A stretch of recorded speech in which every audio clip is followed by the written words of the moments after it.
Bills Mafia, day 7 of training camp, day 3 of pads after a long and strenuous day of waiting on a damn Maxwell Hairston injury update.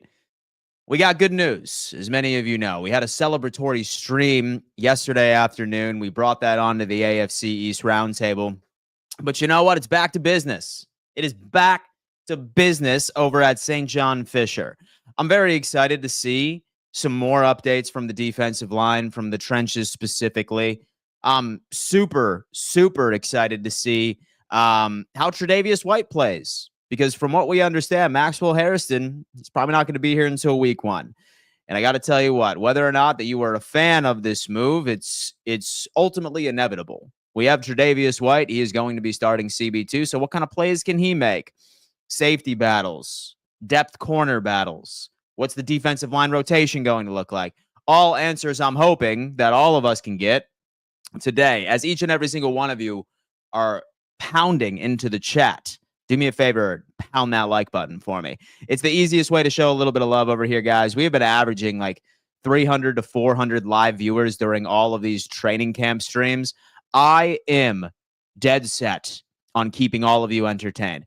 I don't want you to go through your workday and have to play catch up and figure out what happened at camp by piecing together a bunch of random different sources. I would much rather be your bridge into St. John Fisher, letting you know exactly what is happening when it happens, consolidating every single piece of information.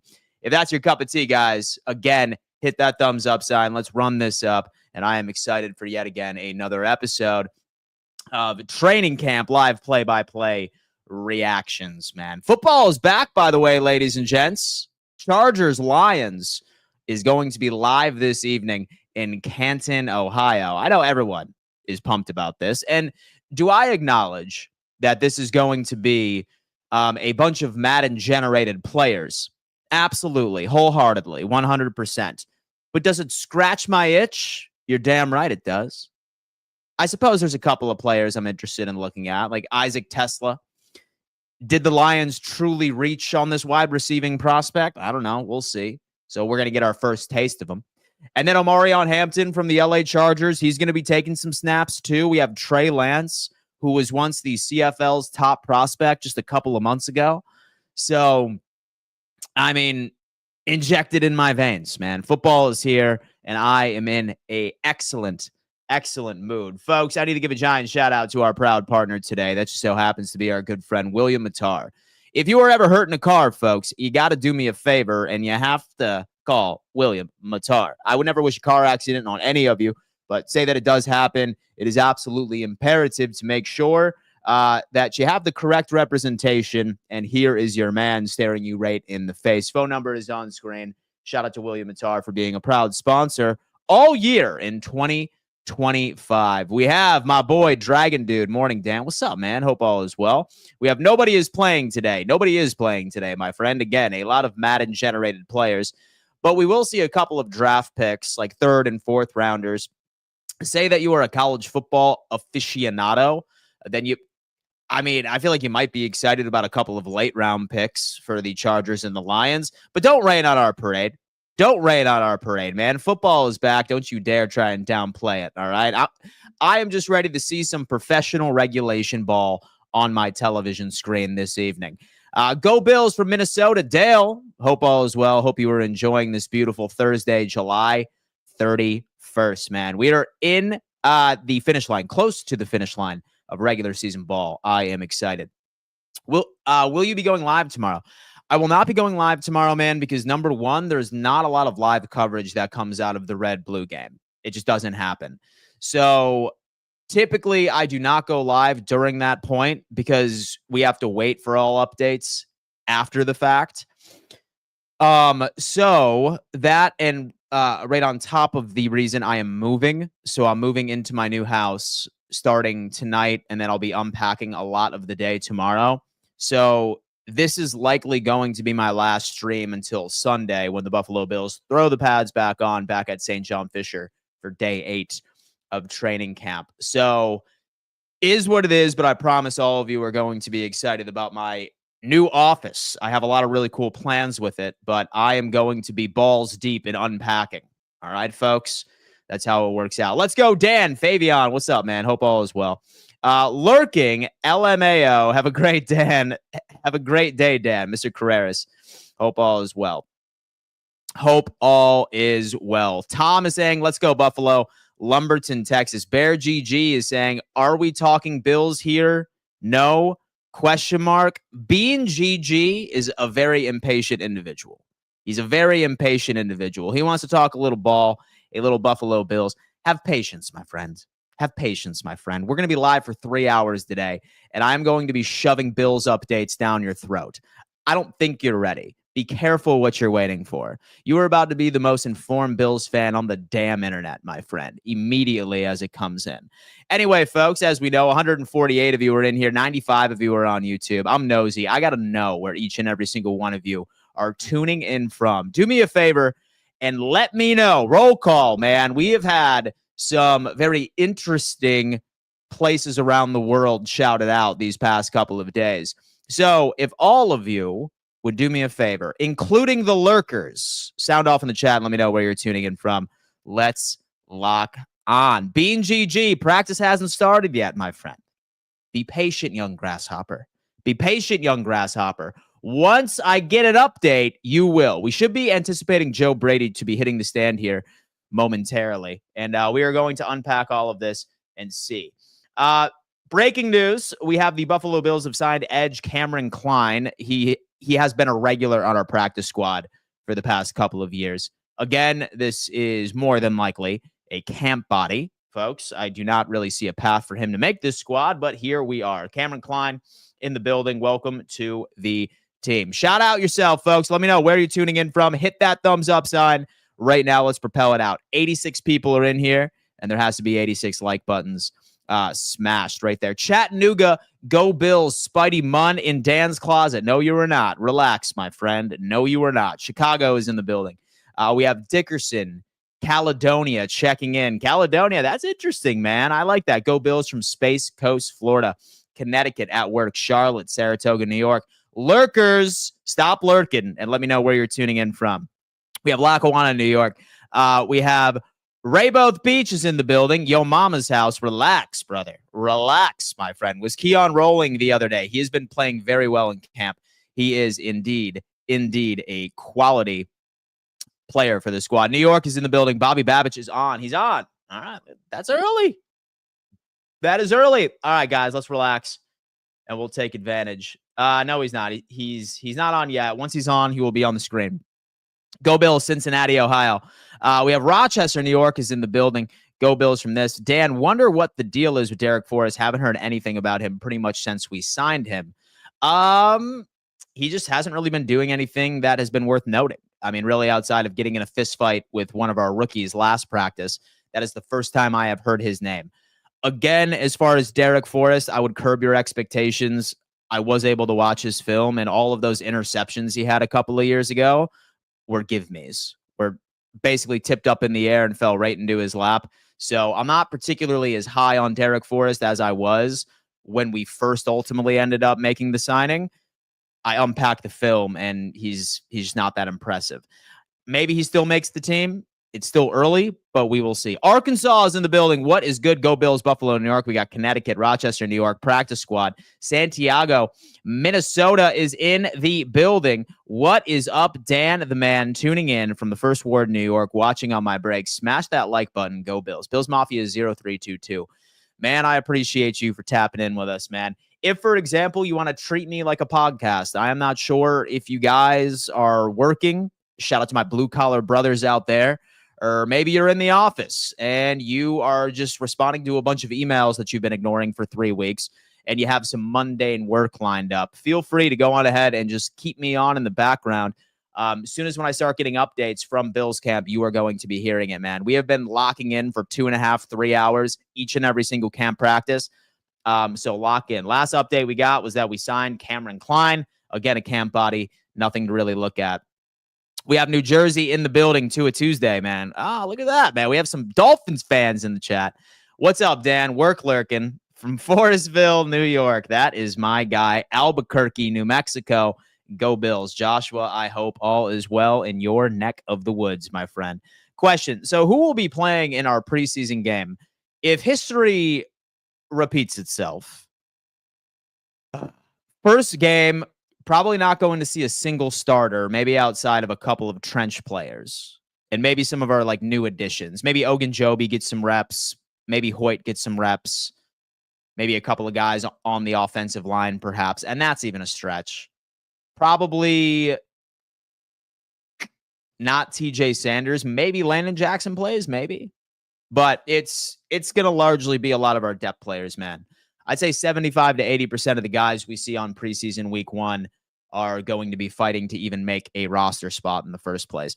Good morning, Dan. Love the coverage, my man. Excellent work week with you updating in the background. Scott, that's what I'm here for, my friend. I appreciate you tuning in and going to me when you are locked in. Rep New York. Mike White, Jets legend, better start for Bills in the Bills preseason. Say that I had to guess, it's probably going to be Mitchell Trubisky for the first half, Mike White for the second half, and we will see. Wishing well from London. London, UK is in the building. My boy DJ Finesse is in here, walking into practice right now. Guys, we actually have an insider that is tuning into practice today, and that is DJ Finesse. Finesse, do us a favor, my guy. If, for example, you see something that you think the chat would enjoy and we would find notable, please shout it out in the chat, folks. Look for DJ Finesse. He will be in the stands, in the live chat, hopefully giving us some quality stuff here. Katie Robertson, morning, Dan, listening at work. It's like the best 2-hour podcast to keep me up to date on all things Buffalo Bills. No problem, Katie. I hope all is well in your neck of the woods.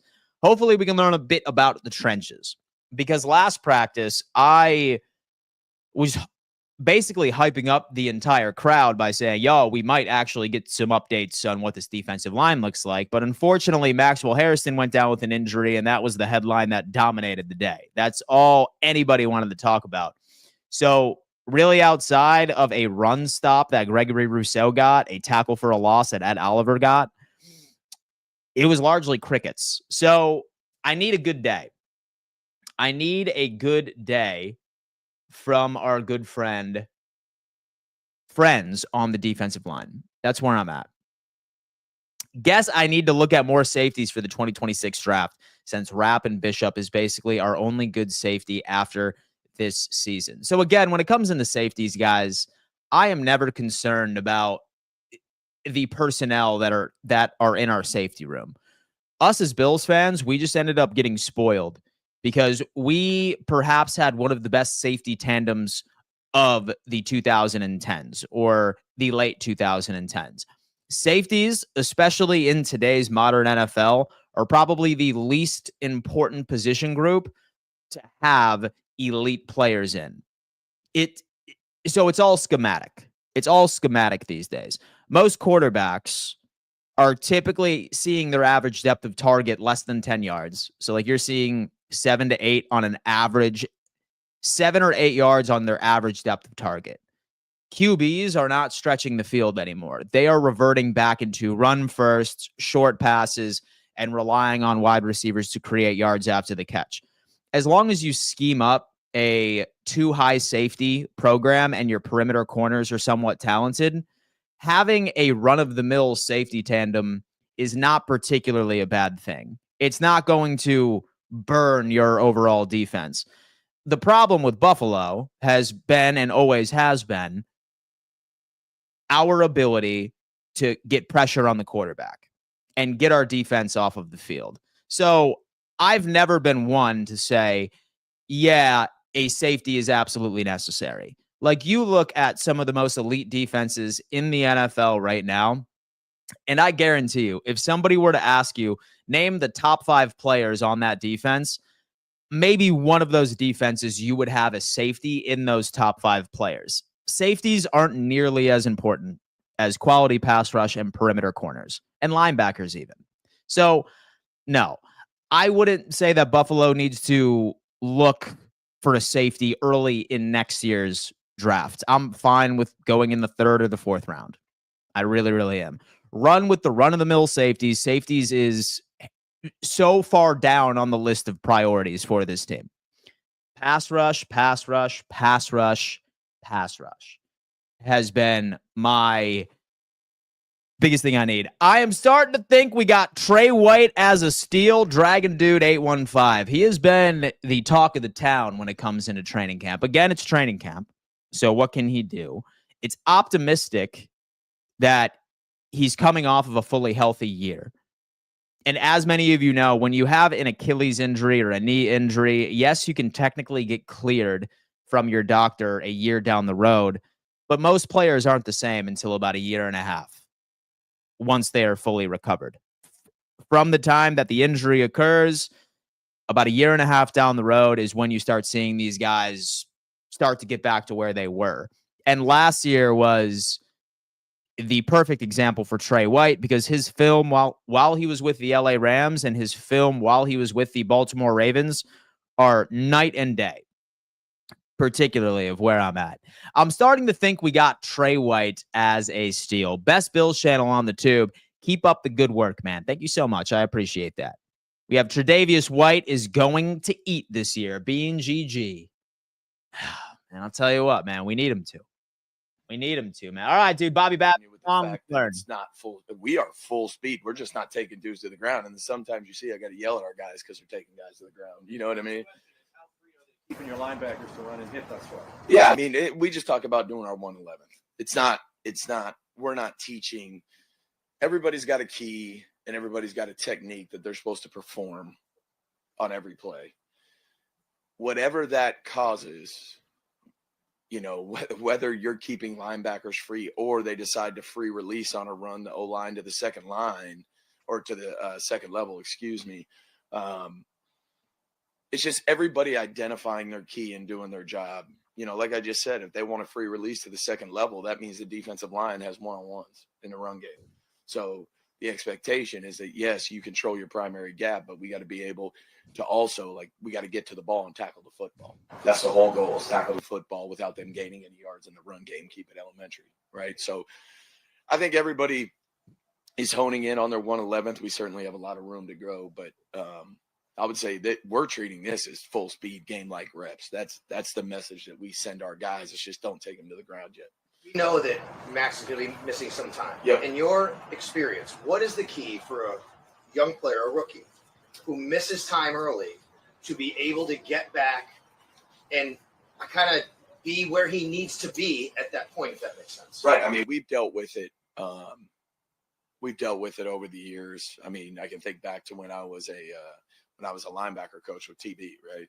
You know, and then TB missed the entire preseason, you know, and, you know, we had a plan in place and, you know, we certainly have walkthroughs. We have things that he can do during practice and those type of things when he's available to be able to do those things, you know, but it's hard to simulate game speed. You can't simulate the physicality of the NFL. So certainly going to be an adjustment period there, but we'll have a plan and it'll be well thought out and be rocking and rolling.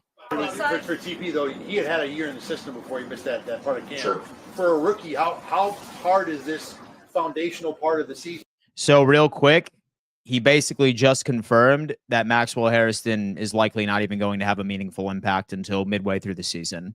Like, he's going to really, really have to slow walk his development. It sucks, but it is what it is. In the ways we go about it, but between Joe Dana, Jamal, myself, we'll definitely have a plan and we'll do the best we can to get him ready to go. Certainly, you know, like I said earlier, one of our goals is to prosper in adversity, and certainly this is a case of adversity and we need to prosper. We can't hang our heads. Bobby, you saw you go up to him as he was coming off the field with that injury. What's kind of been your conversations with him like, and how has he responded? Yeah, I think with all players, you know, they want to be available. They don't want to let their teams down. We talk about being a good teammate and, you know, the competitive nature. Sean and Brandon do a great job of identifying those players as we acquire them. But biggest thing that I tell any guy that potentially would be facing adversity with injury is don't let negative thoughts get in your head.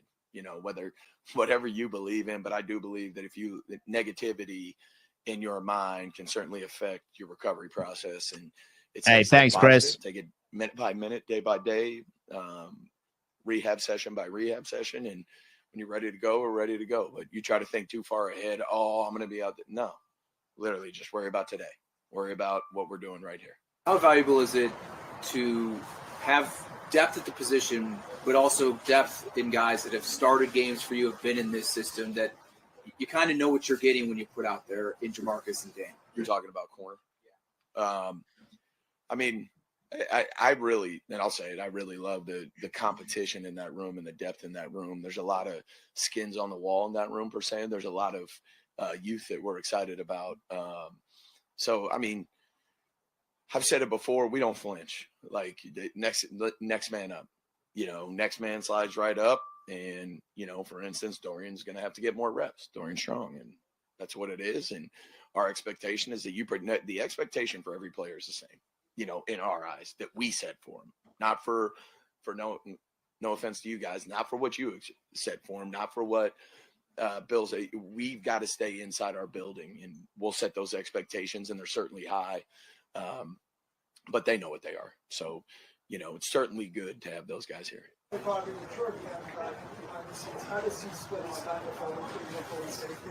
How's he done that? Yeah, I mean, we've had a plan where we started him one way, we've kind of moved him another way, and then we're going to try to get to a happy medium of where we're at. But it's hard on him. And that's fine. I've said it all the time. We want to create a sense of urgency and a little bit of chaos for those rookies. So it's hard early. And then once they start to gain repetition, it starts to calm down. So, we have a plan, like I said before. Don't need to go into a lot of detail with it, but there's certainly a plan. Coach, we're past kind of the halfway point. What have you noticed from TJ Sanders from the start of camp until? That's good. We're past the halfway point. Jeez. I don't even know what day of the week it is. Yeah, I mean, it's consistency. We need, TJ's talented. We all know that. Like, he knows that. Everybody knows that. Not telling you anything you don't know. But what we're looking for him is the consistency day in and day out. And really, like I said earlier, it's just read your key, use your technique, and we'll go from there. But we've got to make sure there's enough leeway for him to use his God-given ability, which there's ability there. So we just need to make sure we're getting that consistency out of him. Bobby, in terms of Deion Walker, Ed Oliver said that he's a dancing bear. He's a big guy on ballerina legs. Yeah. Is it crazy to see how big of a human being he can be in the way he moves? I mean, I've said it multiple times. I mean, people that are his size shouldn't be able to do some of the things he does. But again, just like TJ, we need to see consistency, because if we don't get the dancing bear, all that type of stuff, it doesn't matter. So, we need to make sure that consistency is in there. And I get it. He's talented, but, this is the NFL. Everybody's talented. So, certainly he's got some God-given ability, but So you'll notice that TJ Sanders and Deion Walker, Bobby Babbage said that he's looking for consistency for both of them. That tells me that he does not think that they are ready whatsoever. yeah, I mean, Just saying. and I'll talk about him quick. I've seen a big jump from Javon from last year to this year. And I think he's doing some really good things out there. He's certainly pushing that group. And, it's just, he's a year more comfortable, right? Like, and he knows what to expect. He knows going into the offseason what it is. It's not his first time listening to me in front of the defense. It's not his first time listening to Sean in front of the team. So he can hone in a little bit more on potentially mindset, going out every day to practice, locking in mentally. When you come out here as a rookie, sometimes it's wide-eyed, like, oh, what's going on here? So he certainly has shown some things. We'll see where it goes. We've seen some splash plays from Matt Milano so far this camp. What are you looking to see out of him? And how see that responding so hard? Matt's great. Stay healthy. That's it. In terms of injured players, you said you want to make sure they take it minute by minute, not get into the sky is falling mentality. How do you approach that with players to make sure they are doing that? And you're saying our defense in general, every player. Yeah, I think it's just constant reminders for us of what our expectations are of our guys, and this goes back, like I've said it before, you learn from players, and, you've got to, even me as a coordinator, like you're looking ahead. That's part of the job. Like, okay, got to get ahead of things and make sure we're preparing for what we might see. But I think it's really important that the players, you do enough to make sure the players are right where they're at, whether that's constant reminders, whether that's, honing in on the detail of every play, whatever it is. There's a lot of different ways you can go about it. Certainly the position coaches have different ways, and certainly I have different ways, but it's just constant reminders. It's just constant reminders of, we're not thinking about the meetings after practice. We're not thinking about the last period of practice today. We are focused on what's about to happen, and there should be guys out there early working on things, and we're only worried about that right now. How impressed are you with what seems like a rapid ascension of leadership for Christian Benford, who, he played at a great level last year. Seems like he's improved a little bit this year, but just the way he seems to have the So a little bit. and what feels like a pretty. What are you talking about? Yeah, I don't think Christian Benford's changed. I think, Christian Benford is not a man of many words, as we all know. Extremely smart, extremely intelligent. And I think it's more like literally those young guys. I tell them all the time, and I show clips of CB, and I've said it before, CB does everything right, 99% of the time. And that's the expectation for him. But it's going to be more for him of the young guys, especially, or even when we're in defensive team meetings of the D line, seeing him doing everything exactly right. He's not going to say a lot, but the examples he puts on tape is going to elevate the play of those around him, which, that's leadership, elevating people around you, and lifting up people around you. That's, to me, that's the definition of it. So, we good? You got it. All right, ladies and gentlemen, that was Bobby Babbitt. She just ended up taking the stand. And I got to tell you, we learned a little bit. And so as much as you can from coaches speak, because coaches speak is an epidemic that plagues this league, where coaches can go off on tangents and say absolutely nothing. I love it. It is an art form that I feel like we should all start to appreciate. However, I was able to pull some context clues based off of a couple of players I think he mentioned. Most notably, so we heard about the quote-unquote plan for Maxwell Hairston. Based off of my assumptions with that statement, it confirms our theories from the past couple of streams. Look, as far as Maxwell Hairston, his training camp stopped right now. But if you don't think that Buffalo is going to make him make up for those reps before he gets any sort of considerable playing time or positioning himself to make a quality impact on this turf, we're not going to see Max Hairston out there until week 6, week 7, week 8. Say, for example, that Buffalo is up by a couple of scores within a specific game, then maybe we will start. But it's going to be all Trey White. One thing that was a bit more notable, it sounds like those of you that were very high on Dorian Strong and holding your hopes that he could potentially be a guy for this defense, he's going to be seeing an uptick in his reps, more so with the first and the second team. So this positions him to find a way on this roster. Many of you know that I have said that there is a camp battle between him and Dane Jackson at who makes this team. Now with Maxwell Hairston being out, I think that there is a world where both of them ultimately end up making this team. So that's something to look at. So let's see how Dorian Strong does with these extra reps and this extra opportunity. And then as far as some of our youthful interior defensive linemen, you have TJ Sanders and Deion Walker. And one thing he ultimately said, and something that stood out to me, was I need consistency. He didn't seem like he was obsessing over his size. And yes, I did hear that reporter say how big of a human he is. Stop saying that. Stop referring to people as humans, for the love of God. For the love of God, man. Holy hell. It's not cute. It's not cute. Okay? Stop doing it. However, he said Deion Walker, while his size profile is impressive, he needs to stay more consistent. And that's exactly what we saw from him in college. We can all say this and say, hey, you know what? It's definitely a lot of upside with this prospect because he has the size and he was playing with a back injury, quote unquote. But even before his back injury, man, like you'll see that he has his share of struggles out on the field as far as a mechanic stance. So he's going to need a bit more development. And he's a 4th round pick. Like we can't expect him to go out there and play with 1st round pedigree.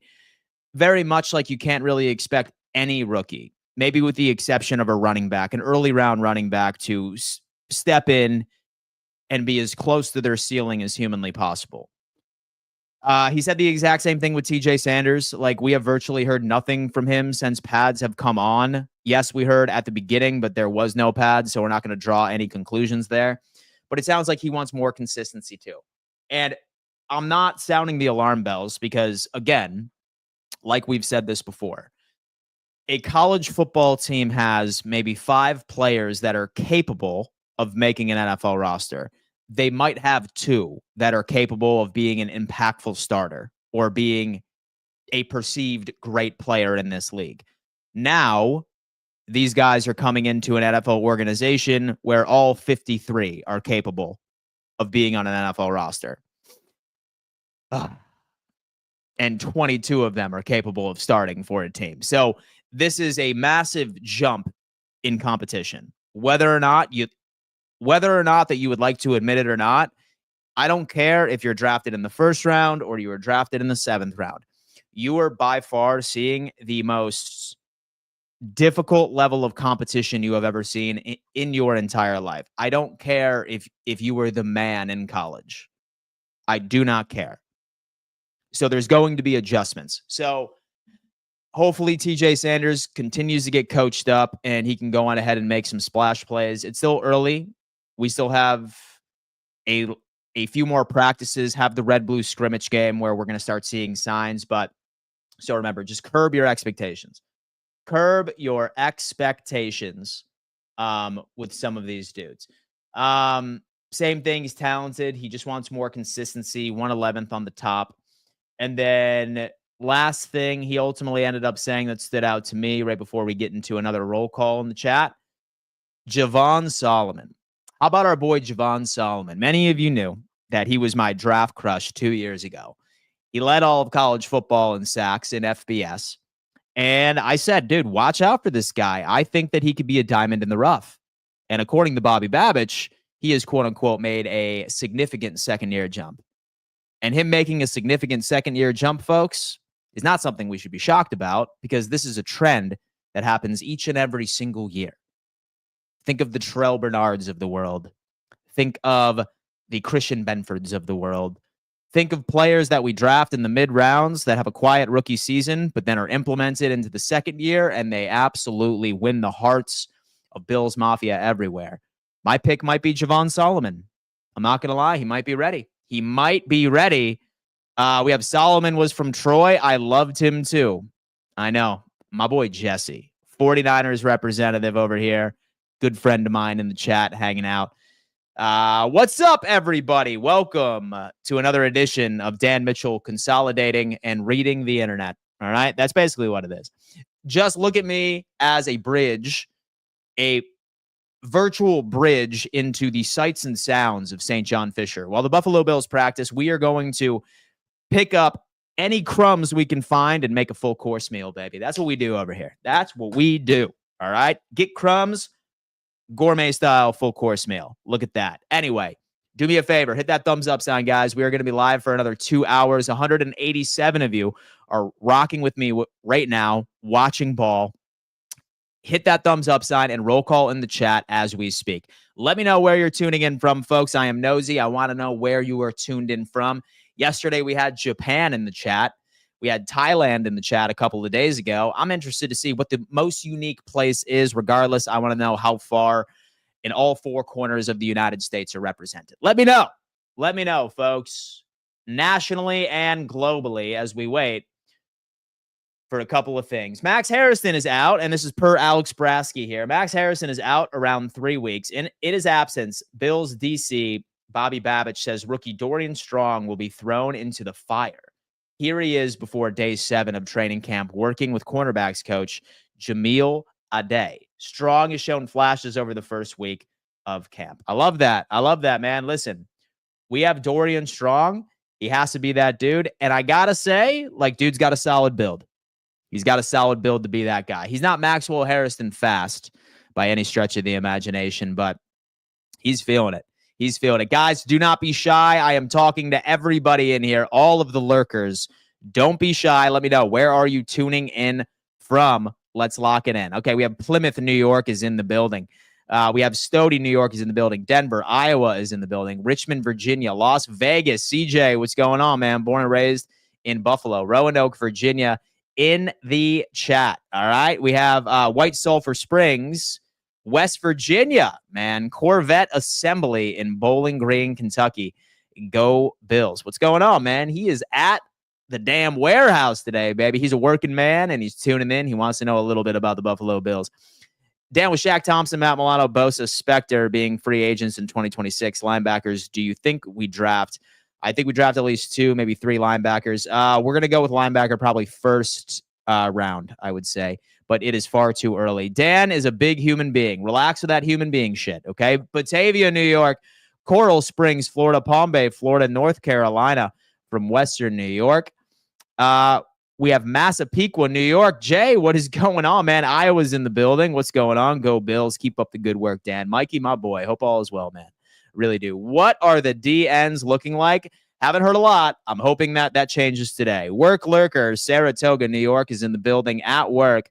Out delivering electrical supplies currently in Rushford, New York, listening to the Dom Mafia report. Big Daddy D, man, listen, he is tuned in every single stream. And a big shout out to everybody that tunes into every single episode. I know a lot of you are in the live chat every single episode. And damn, I cannot tell you how much I appreciate that. It still blows my mind to this day, after doing this for about 6 years, that y'all just enjoy hanging out and listen to a guy talk about football. I love it. I really, really do. And I am not discounting the blessing that you guys bless me with each and every single day. Go Bills, Cynthia, Auburn, New York, Saratoga, New York, Vegas, South Florida in the building, Charlotte, North Carolina. We have Brandon, Florida, Rochester, Brockport is in the building, West Texas, brother. Oil country, oil field country out there. Evan, what's going on, man? And do you go to Permian High, my friend? Go Mojo. I'm just kidding. I'm a big fan of the Friday Night Lights movie. Cincinnati, Ohio, go Bills. Palm Coast, Florida. Make me my money, Big Daddy D. Damn. Morning, Dan and Mafia. Just another day at work in Rochester. Melbourne, Florida is in the chat. I'm trying to make it each and every single morning. Stream again. No problem, man. Listen, worst case scenario, you do have the replay if at all necessary. I am typically live twice a day, Monday through Friday. So trust me, if you are looking for me on the internet, you will find me. Whether or not it's here, whether or not it's on TikTok or Instagram at Real Dan Mitchell. If you ever miss me or wonder what's going on in my football mind, I promise you can find me somewhere. Hudson Valley in the building. Football is back. So many Bills fans in Florida. Absolutely. Good point about the D-line. So we need to hear more. Not hearing anything may be a bad thing. No pressure. I mean, so there's really 2 schools of thought, right? Like you could say no news is good news, or like nobody's really making an impactful statement. And that's something we don't want, because D-line is a key ingredient to our perceived success in 2025. So give me something. Give me something. Dan, here in Arizona, about to take my daughter to her first day of kindergarten. Are the Cardinals your second favorite team this year? Mac 26. Yes. Only because I know your daughter's probably listening along with you. Have a good day at kindergarten. Big day, big moves. And I hope that your Cardinals do not upset you this year. All right. I hope that they win every single one of their games, of course, with the exception of if they meet the Buffalo Bills in the Super Bowl. I like that, man. Shout out. First day at kindergarten. Big moves. I love it. Mac, you're the man. Man, I bet Rochester is so nice right now. Miss it in the summers. I don't miss the humidity, but this Las Vegas heat will make you miss any place on earth. Dan, I am on vacation in Florida wearing my Allen jersey around. Also, my 17th catch from yesterday was a stingray. Dude, you out here fishing, man. You out here fishing. Where are you in Florida, my friend? I'm interested. How is Joey doing? Again, haven't really heard a lot of things from Joey Bosa. Like, you can make educated guesses based off of his performance, based off of how often Josh Allen had to scramble and move outside of the pocket. It sounds like Joey Bosa must be, speak of the devil, Steven Goatnell right there, folks. Who has that Goatnell jersey already? Steven Gosnell with the flow over here. A man, a few words, but an elite ball knower, Max Harrison. Steven Goatnell, man, does he squeeze onto the squad? I can tell you he's going to be a fan favorite on HBO's Hard Knocks. I think we can all accept it at that point. I remember taking Dan to his first day of kindergarten. Yes, you do, my friend. Yes, you do. My Power Rangers lunchbox was the talk of the town. Cards going 17-0, more like 3-14. Come on, man. Come on, man. Don't do my boy's daughter like that, all right? Let's keep her hopes up. Let's make it happen. Does it seem we are already hitting the injury bug? I know it's early, but this seems to be a theme every camp. It's not just us, man. I promise you. It is not just us. It just seems like shock value because we're coming off of an offseason where we forget how impactful, we forget how impactful this training camp period is. I promise you, my friend, we are not the only team dealing with this.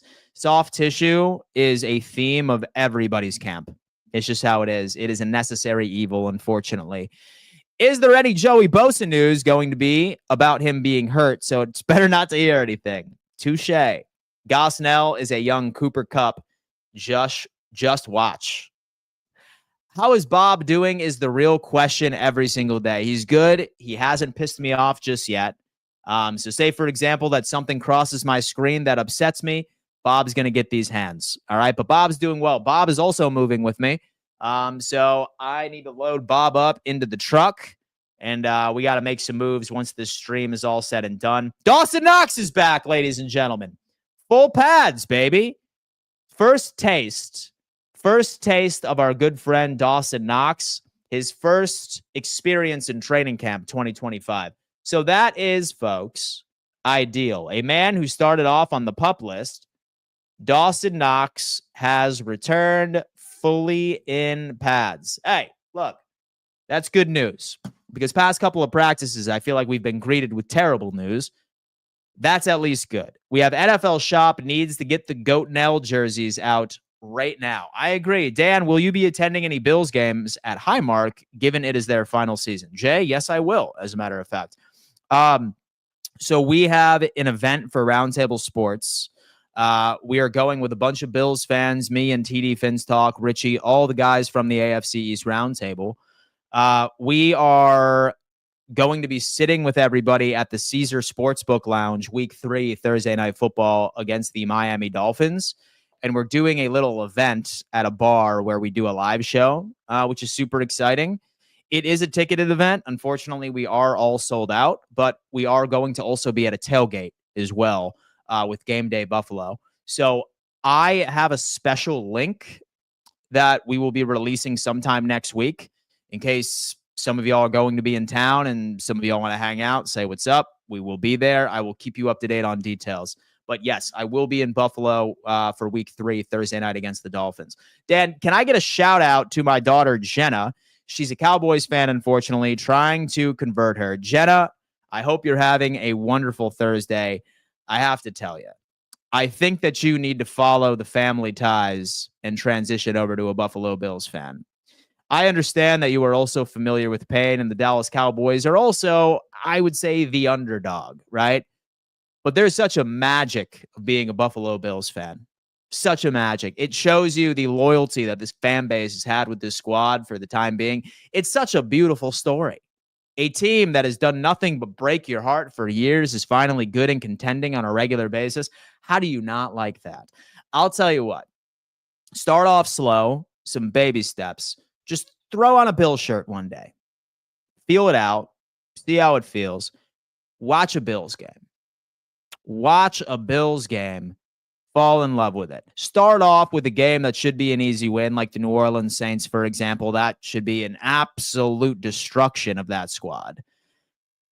And get excited about how it feels like watching the Buffalo Bills. And then what I want you to do is I want you to watch a game that's very close. It could go either way. Hopefully we lose so you can feel the heartbreak. Fans are made by heartbreak, not by fun.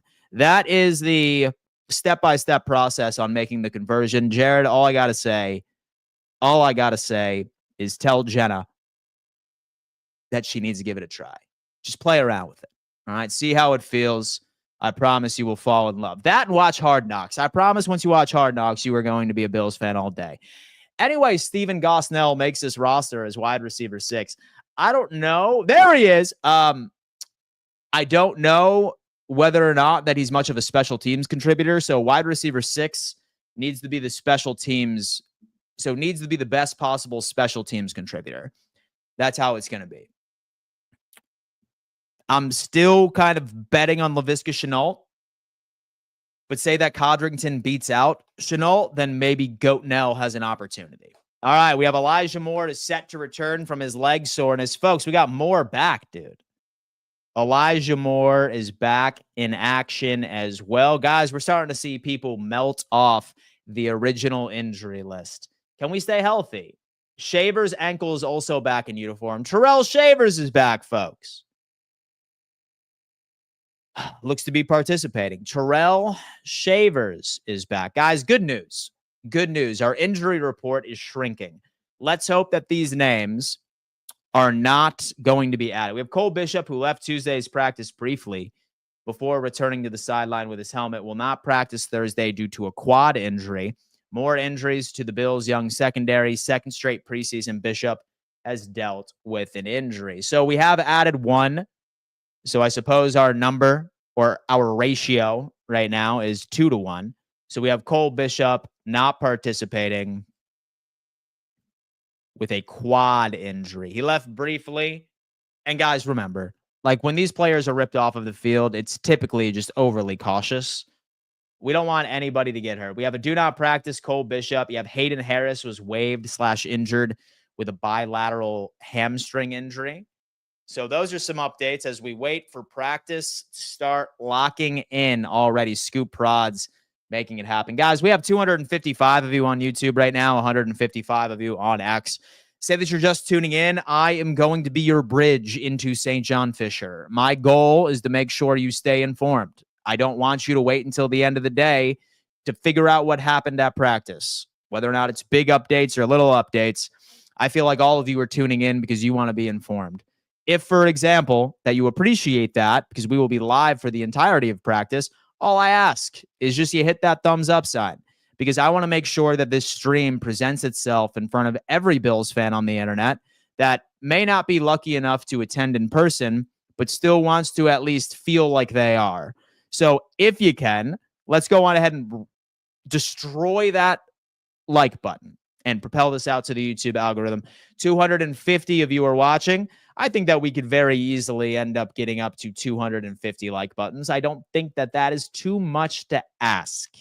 Somebody in my comment section the other day came out and said, Dan, you ask for the like button to be hit too much. Well, I got an update for you, my friend. Thanks to you, now I am increasing it 50% just to annoy you. Don't tell a grown man what to do. All right? That's what I got to say.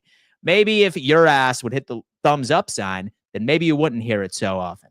Hit that thumbs up sign, guys. Let's go on ahead and lock in, and let's talk a little Bills football.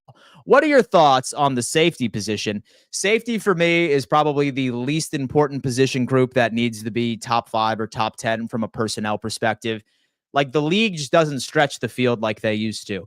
It could very much change, but for now, I'm not so much concerned.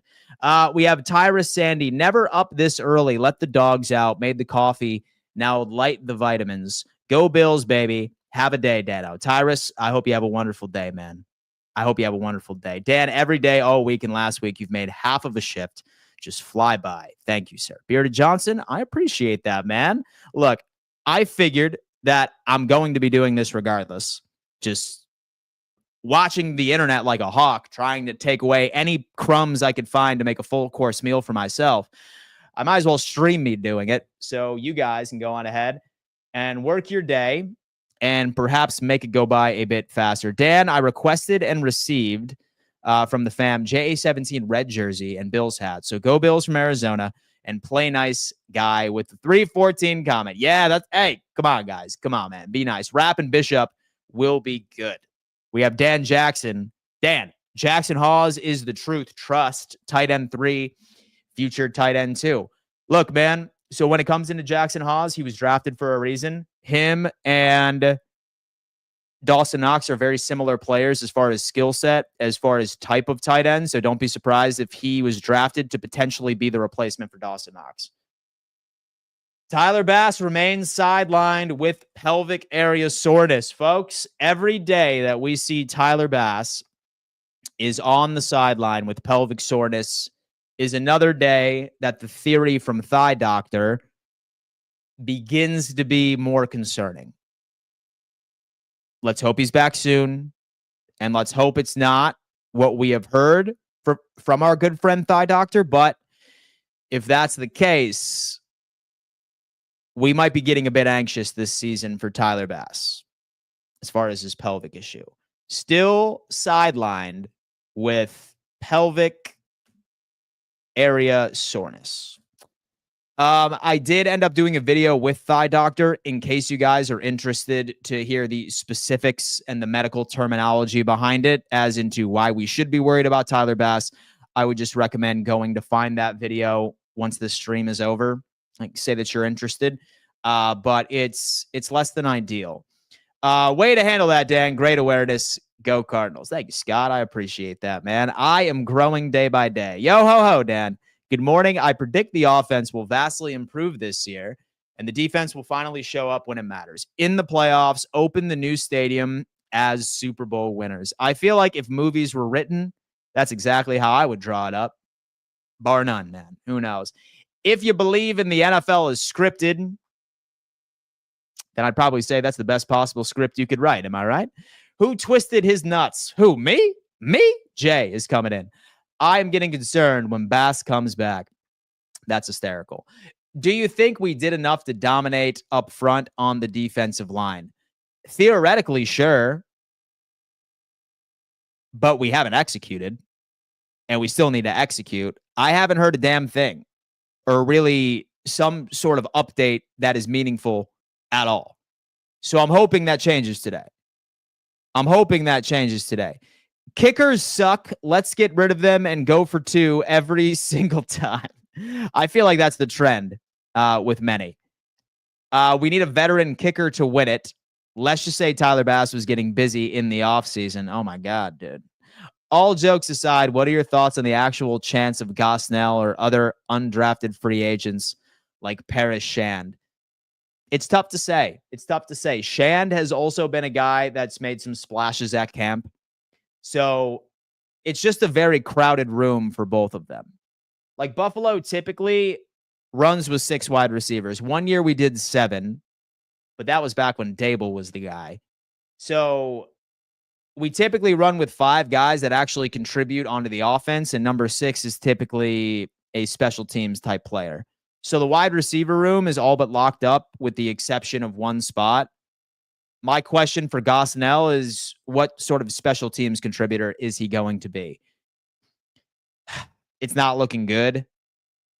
So in my opinion, I think the only way that he makes the active 53-man roster, and we should not be rooting for this at all, would be some sort of injury that happens. Deion Dawkins is not practicing on Thursday. Looks like a vet rest day. Deion Dawkins, vet rest day. Something to look at, folks. And it appears to be a vet rest day for Gregory Rousseau and Daquan Jones as well. Hey, look, I'm fine with giving the new additions and young bucks their reps. Greg Rousseau, Daquan Jones on vet rest day as well. Say that it sounds like I'm sounding out as I am typing. That is exactly what I am doing. I keep notes during each and every single practice, so I can make a little TikTok update video for my TikTok Instagram audience. So if you hear me repeating myself, that's typically what is happening. All right, we have a couple of vet rest days. That seems to be the update. We saw that Tyler Bass, once again, pelvic pain. He's been doing his thing. Hippie, let it bang. I'm sure Josh can kick a football. I mean, what can't he do right? That's what I'm saying. Deion Dawkins, future 99. Give him his flowers. Dan, if Tyler Bass's injury was that bad, I'm pretty sure they would have brought in another kicker to replace him, or even just to give a shot for another kicker. Yeah. Like, look, I have zero medical background at all. So my really only theory here is why we haven't brought somebody else to work out is Buffalo is waiting to see if the soreness naturally clears up. And so they have a stopping point, or they have a day in mind where if Tyler Bass is still experiencing soreness, that's when they end up pulling the trigger. So it's one of those things, right? Like, there are two positions on each and every single football team where, for the most part, you don't really need much time to develop. Like, you are what you are. That's running back and kicker to me. I feel like every other position group needs some sort of development period, but running back and kicker, you are who you are from the time you're in high school until you retire from the NFL. So I don't particularly think it's very necessary for us to bring somebody in and like help him get used to it. Like, it's not very much the same. So I wouldn't rest on that as a reasoning, but here we are. I've converted my entire family to Bills fans out here in Chicago. Did the purchases and shared videos gig. It works. Dude, look at that, man. It does. Just spread the Bills propaganda and get them on board. Being realistic, Gosnell is not making the 53 over Shavers, who does play special teams. I haven't heard whether or not that Gosnell is a special teams contributor. It's likely due to the fact that he is an undrafted free agent. Maybe I haven't done my research, but it's going to be tough. My thing is that it's either going to be Chenault or Terrell Shavers. That's all it's going to be. If Chenault is a better kick returner than Codrington, it's going to be Chenault. If, for example, Codrington beats out Chenault, then it's going to be Shavers. That's kind of sort of where I'm at. But I think this kick return battle is going to be decided not by who's the better kick returner, but who's better at their actual position. Why I'm leaning towards Chenault is while Chenault has been a massive disappointment in the wide receiver side of things, like actually being a contributor on the offense, he's a better wide receiver than Brandon Codrington is a cornerback. That's why Chenault's my favorite. But again, I'm not going to say that I guarantee it's going to happen because anything could. But that's my thought. Hey, Dan, which recent players to you think we deserve to be in the Bills Ring of Honor? Trying to think through who I will tell my kids. I used to watch that guy at your age. Okay, so current players or recent players that you think we deserve to be in the Bills Ring of Honor. Trying to think. Well, so I think Josh Allen is definitely a very easy answer. As controversial as this sounds, I think Stephon Diggs does as well. So I think Stephon Diggs probably should get the nod. He was instrumental right in the development of Josh Allen. Whether or not you agree with how he left the squad or not, I think that he definitely was a pretty big reason. Sleeper pick, I'm not sure if this would happen. I think Cole Beasley also probably should be. Same thing with Dawkins. He could potentially be a dude. Dan, you got your name dropped on Locked On Bills squad on Monday. They referenced your interview with Cook's agent, one step closer to a collab. Just answer the DMs. Man, you know what? Look at that. Look at that, man. Listen, if they answered my DMs, then yeah, I'd be more than happy to come on. I'd be more than happy to come on, man. Josh Allen, Deion Dawkins, James Cook, Khalil Shakir. I like that. Allen and Dawkins. With Bean knowing Cook wants big money, are we paying him or trading him? One Buffalo 17. It's tough to say. Worst case scenario, he just plays his final year with Buffalo. He has a great season. And I'm definitely projecting that he has a great season. And then some other team will pay him some money next year. Best case scenario, we end up finding a deal that works for both of us. Because like it or not, with James Cook, he actually is a pretty serious contributor. I don't think people give him enough credit. Yes, I know that offensive line does play a role, but I mean, you have to think about this, right? Last year, our starting quarterback had a broken hand for about half of the season. And there were a couple of games where James Cook just completely took over, where Josh basically had some sort of some sort of proxy recovery period, right? Where like he like just did nothing and was the James Cook show. So it's gonna happen. It's gonna happen. We have Eric G. Just learned that Marv turns 100 on Sunday. Good for him, man. Long life. Long life. Can we win it for our boy Marv Levy? Can we do it? Okay, Cole Bishop is not practicing. Full list of Bills not practicing on Thursday. This is big news right here, folks. Let's go on ahead and lock this in. Full list of Bills not practicing. Why would I be signed out? That's annoying. Sorry about that, guys.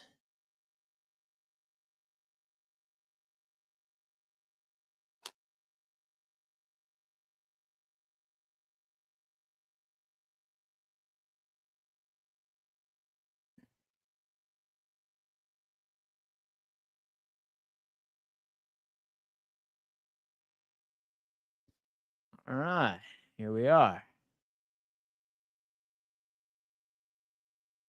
Sorry about that, guys. My notes ended up getting signed out, but I'm here. I'm back in. Day 7, Bobby Babich. Okay. Oh.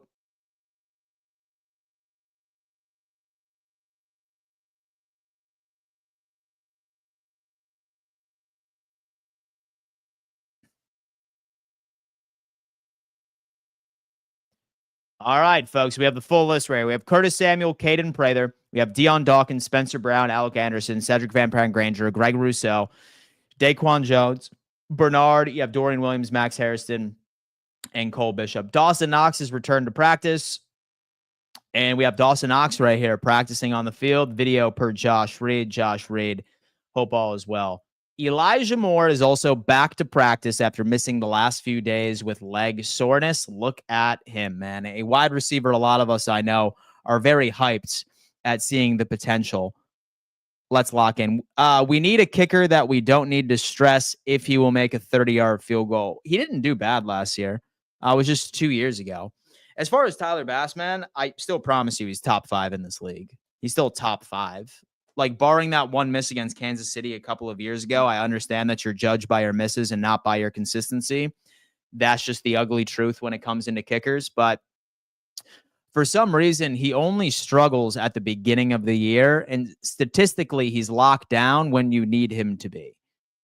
Of course, barring that one weird missed kick against Kansas City 2 years ago, September is typically just when he struggles. He's then statistically locked down. Like last year, dude, he just had the yips for half of the season. And the second that he hit and he connected on that 50-plus yarder against Miami at home, I think that's when the yips completely disappeared from him.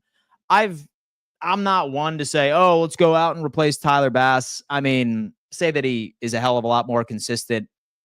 And so I can look at his production statistically and come to a conclusion that he is indeed a bad pick or there's not really a better option out there. Like, no. Like, I feel like a lot of people come out and like they like fall in love and romanticize with names. I once had a dude that came on here and said, hey, Dan, how about Blankenship? All right. That one old kicker from the Indianapolis Colts. I saw him kicking on TikTok, bro. Like, we should bring him on instead, not realizing that his statistics are absolutely gruesome and he doesn't even hold a candle to Tyler Bass statistically. I've even said people come up and mention that one YouTuber that used to kick in college. I completely forget his name. So I wouldn't romanticize names of kickers that are still potentially free agents, because I promise you there is a reason why they are not on the squad. And Tyler Bass would literally find a job in 3 seconds if, for example, we got rid of him.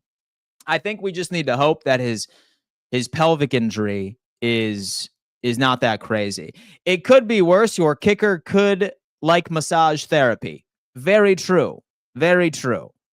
In fact, we did have a couple of crazies in here suggest that we should sign Justin Tucker.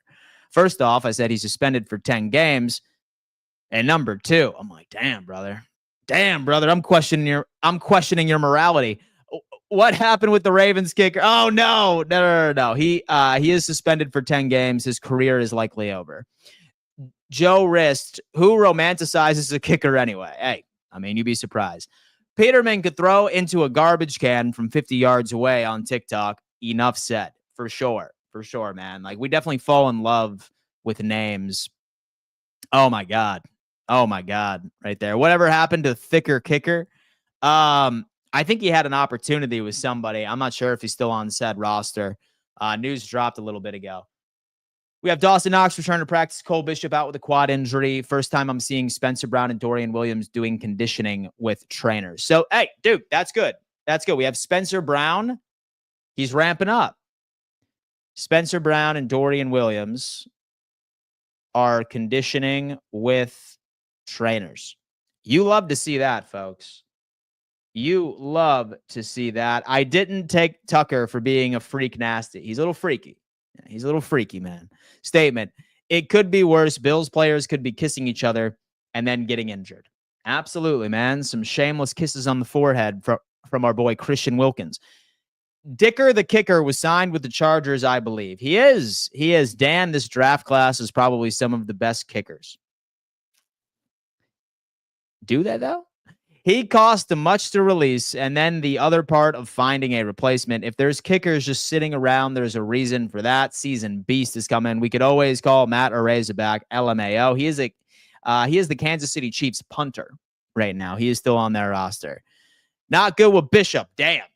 Yeah, dude, second training camp in a row where he's sidelined for at least a portion.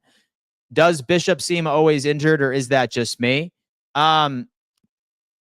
So I wouldn't put the injury prone label on him just yet because he's only been here for 2 years and his injuries have really only been during training camp. So I wouldn't put that label on him just yet. That's me. Dan, how many days left are there of camp?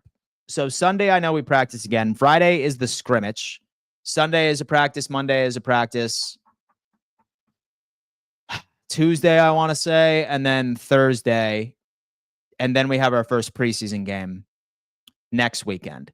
So that would be the conclusion of training camp, and then it just becomes regular practice after that. Chris J. Perks come in saying, we appreciate you. Hey, man, I appreciate you guys. Because without you, what would this channel be? All right, statement. The fact that we haven't brought up Tyler Bass until his injury is a positive, in my opinion. And you can only talk kickers when they're not getting the job done. Bass is our guy. Go Bills. I like that. What is up with our punter room? Saw we released one a while back. I'm not entirely convinced that we are sold on Brad Robbins. I just think that we let go of Kamara with the intention of bringing him back. Like, Brad Robbins is going to need to really wow in camp. And from the few updates I've seen from Brad Robbins, he is zooted off some ducks out there. It's been like a 50-50. So we'll see. Luckily, this team doesn't punt all too often. So that's good. That's good, at least. Dan, do you think Isaiah Likely will play against the Bills week 1? Let's go Buffalo Bills. He fractured a bone in his foot. I know that a lot of beat reporters on the Ravens side of things are optimistic he'll be back by week 1. I am not entirely convinced. And even if he is, I don't think that he's going to be nearly as effective as he would have been. But we'll see. So I have a soft spot in my heart for Isaiah Likely because he went to my alma mater. So I have always been a big fan of his play. And I hope that he recovers fast and efficiently. Question, Dan, do you think Isaiah Likely will play against the Bills week 1? Already answered that bad boy. Marcus Dash will be the best roundtable participant in the history of roundtable. Pepe, how did you hear about that? Pepe? I thought that information was proprietary, or maybe I yapped about it a couple of days ago. That's good to hear because I recruited the AFC West roundtable. Say that you guys are unfamiliar. I own a YouTube network called Roundtable Sports. I found a guy exactly like me, but for each and every single NFL team. Established YouTubers that cover their respective team. and I put them together for a weekly debate show. So I am a part of the AFC East Roundtable, and we have one for each and every single division. And Pepe is actually excited about our Chiefs representative that I was able to lock down a couple of weeks ago. That's good to hear, man. I am excited that you are a fan of his. I am a massive fan of his work as well, and I'm excited to see him go at and rip those Raiders, Chargers, and Broncos fans apart on stream. I am looking forward to it. I am here to be entertained. Can you give Bob a good slap? Much love, brother. I can't not now. You know what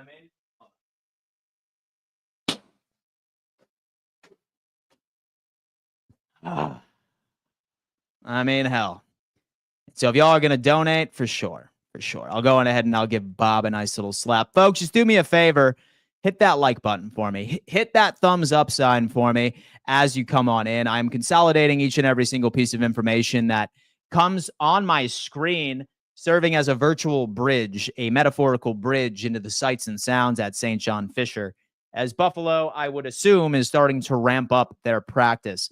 I can imagine they are deep into individual drills, 7-on-7s, 11-on-11s, hopefully are the case. What's Buffalo working on today? Last practice, we saw a lot of the 2-minute offense, 3rd and long. What's the scenario they are going to be unpacking today? A bit earlier, I think we were doing exclusively red zone drills. Who knows? Based off of the lack of reports that I have heard, I would much rather us revisit the 2-minute offense in 3rd and long, but is what it is. Is what it is. Is what it is. Dan, and do you think Brandon Beane will sign a safety? Our safety room needs better depth. I'm not particularly a guy that puts a lot of worry right in the safety room. I'm not a big fan of saying that a good defense needs a good safety. So I'm fine with Taylor Rapp and I'm fine with Cole Bishop. Worst case scenario, I'd be fine with Jordan Hancock as well, who is listed as technically a safety on the depth chart, but we'll see. Off topic, but what do we have any thoughts on the rival jerseys will look like, possibly white and light blue? Based off of the teaser video, I think they're likely going to be going with all white, and they're going to be utilizing that gray Buffalo Bills logo. Not unless like that is in entire misdirect. I feel like that's a different question, but we'll see. Trey Harris, who I wanted the Bills to draft, the wide receiver out of Ole Miss, will play tonight for the Chargers. Interested to see what he does. Yeah, dude, quite a few players I'm interested to see. And make no mistake, a lot of these guys are Madden-generated players, folks. Like, these guys are camp bodies playing. So we're only going to be seeing 3rd, 4th, 5th round picks. So for those of you that were NFL draft aficionados, this is probably going to be an exciting game for you. Me, personally, I'm going to be on the edge of my seat, like literally, so metaphorically injecting it into my veins because football is back. But I'm super excited to see Omarion Hampton from the Chargers. So at one point, I'm pretty sure I saw some coverage where somebody thought that he was going to be better than Ashton Genty. I suppose he's not wrong yet, but we'll see. I'm super excited to see Isaac Tesla as well. He's a wide receiver that so the Lions ended up going with. And Trey Lance is starting for the Chargers, man. Look, however you shake it, but the NFL is back with a vengeance. Bishop got smoked last year against the Chiefs, and you don't think safety is important. No, it's not. It's not important at all. So when you look at the NFL, the average depth of target is decreasing each and every single year. Really, outside of a couple of like plays, which is probably in the single digits as far as what we experienced last year, you can scheme out average safety play. Like, look at all of the elite defenses in the NFL. Maybe with the exception of 2 of them, when you list the top 5 best players on all of those defenses, a safety is not there. As long as you have quality corners that serve as a good sort of insurance policy, / you have a good pass rush, / your linebackers excel in coverage, most of the time quarterbacks are literally dumping it off on average 6 to 7 yards away from an average depth of target, and wide receivers are sitting there utilizing their yak capabilities. I'm not going to waste quality assets or waste the first, second, third round pick on a safety when 9 times out of 10, like, you're going to see the quarterback stretch the field maybe once or twice a game. So no, not at all. I would much rather invest in a quality pass rusher. I would much rather invest in a perimeter corner, a slot corner. Linebackers, safeties are on the absolute bottom of my list. No questions asked. And I am dead set on making all of you believers there. I can see Bills fans 15-2 losing to Ravens and Eagles. Great. We can be the Buffalo Detroit Lions. Talk to me on that one. Want to see the Tate Ratledge, the guard from Georgia who was drafted by the Lions? Yes. I want to see what the offensive lineman can do. Unfortunately, based off of reports, the Lions are not going to be starting him. So first and second round picks will not be out there. Third round only. The DK bros are back in action. Dawson Knox, Dalton Kincaid. Here we go. We have AJ Cebulski coming in. He's letting us know an update on skill position players coming back. Dan, have you ever slapped Bob so hard he fell down? Absolutely. Absolutely. And just make sure you tap in. So make sure you tap in during some of my live play-by-play reactions. That'll get it done. We have Brandon Day. Mahomes' average depth of target was 6 to 8 yards the last 3 years. So, yeah, a lot of screens.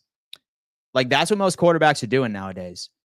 And even the one quarterback that was known for throwing piss missiles downfield, like really stretching the field, and that, of course, was Justin Herbert, last year, that completely diminished. What the league is doing right now is running the football, short passes, and wide receivers really trying to create yak. So I'm okay with our safeties being downhill safeties that go out and tackle rather than somebody that excels in coverage. And don't sleep on Taylor Rapp either. That dude was able to collect 4 interceptions for us last year. He was the leader in takeaways as far as the secondary is concerned. So for me, I've never really been one to say that a safety is imperative to having an elite defense. I'm not. Until the trend switches which the NFL does quite regularly. I'm sure there's going to be a day where that strategy becomes different. Then, yeah, maybe I can be talked onto the theory. But as long as you run 2 high safeties, you're good. You're good. I'm sorry, but I'm not going to invest a lot of assets and draft capital and or in crazy contracts on a position where you're maybe going to see a quarterback attempt to go downfield 2 plays right in regulation. Yeah, I'm just not going to do it. Dawson Knox has returned to practice, his first of the season. Oh, look at them clean routes right there from my boy. Jay has come on in. Dan, I know our offensive line is good, but any news on how they're doing on their matchups? Still pretty quiet. Sounds like Osiris Torrance has been having a pretty good day, but I feel like Osiris Torrance was the only name that's really stood out as far as like wow plays or stuff like that. But with the offensive line, especially coming off of a season that they did last year, I suppose no news is good news. If you think Mahomes is still currently over Allen, you don't know ball, to be honest. Today is the first day of the 2025 football season. Drink it in, boys. Here we go. Chris Perk has come in. Dan, my wife is causing a stink about putting my Bills Mafia flag up in the living room for the season. Is there any advice? It sounds like you're going to have to do a quid pro quo, right? Like you're probably going to have to do something that like she has been bugging you to do for the past couple of months. I'd probably just go to the negotiation table and figure out what you could provide in return for having that, because I get it. Trust me, man. Like, you want to make sure that Bills paraphernalia is in there. Maybe it's superstition. I don't know. But we can both agree that it's necessary. So it sounds like you're going to have to put some skin in the game, right? Like maybe it's redoing that kitchen that she's been bugging you to do for the past year. Maybe it's one other obscure project around the house. I don't know. But look, man, all right? You can attract a lot more flies with honey than vinegar, my friend. That's an old saying. That's my advice, Chris. Try it out. Let me know. Statement. Bishop was only struggling in the championship game because Elam was falling over on the ground trying to guard the guys. That, and I don't think our defensive linemen really put a lot into the equation either, because we need those. Look, all of our issues on defense, or our perceived issues on defense, would be solved if Buffalo slightly improved at getting to the quarterback. Like when you're 27th in preventing third down conversions, all you can go is up. I want to be 15th this year in preventing third down conversions. That gets it done. That gets it done. 15th. I'm not even going to sit here and demand that we become a top 5 defensive line. I just want to slightly improve to the middle of the pack. We have Joshua Palmer, who spent a lot of time working with trainers today, was right at the beginning of practice, and is once again after some routes versus the air. So something to look at, folks.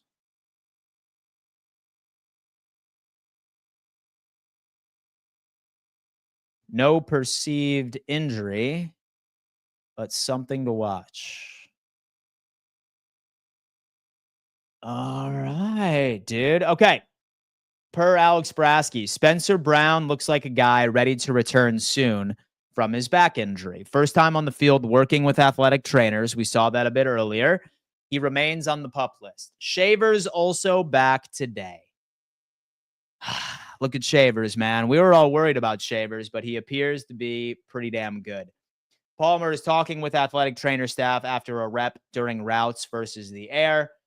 Dawson Knox has returned, ladies and gents, running routes. Practice is underway at St. John Fisher. Guys, if you were just tuning in, 286 of you in here, hit that thumbs up sign for me. As a matter of fact, I'm going to go ahead and pull up this stream, see what we can do here. Currently where it stands, folks, we have 163 like buttons hit. Let's go ahead and run this up to 250. If, for example, you appreciate that I am informing you as the information drops online of what is happening at practice, let's run this up to 250. It takes less than a second. Just scroll down slightly and hit that thumbs up sign, and then we can get going. Dan, I get to go to my first Bills game for my birthday, but it is against the Browns. There is no but whatsoever. I cannot think of a better way to spend my birthday than an ass beating. All right, congratulations, Noah. Let us know how it works out for you. Going to a Bills game in person is a magical event. It is a canon event for many adults. So enjoy. Hey, Dan, what position did you play in high school? I was a baseball player. I played baseball year round. Travel, some AAU, of course, high school ball. So it was year round by itself. But like back when I did play, like in Pop Warner and stuff along those lines, I was a wide receiver. Let's talk about Second Sucks. Breaking news. The Chiefs will not be starting the refs in the preseason. Dan, what would you say is the Bills' weakness on both offense and defense? What would you say is the Bills' weakness on both offense and defense? And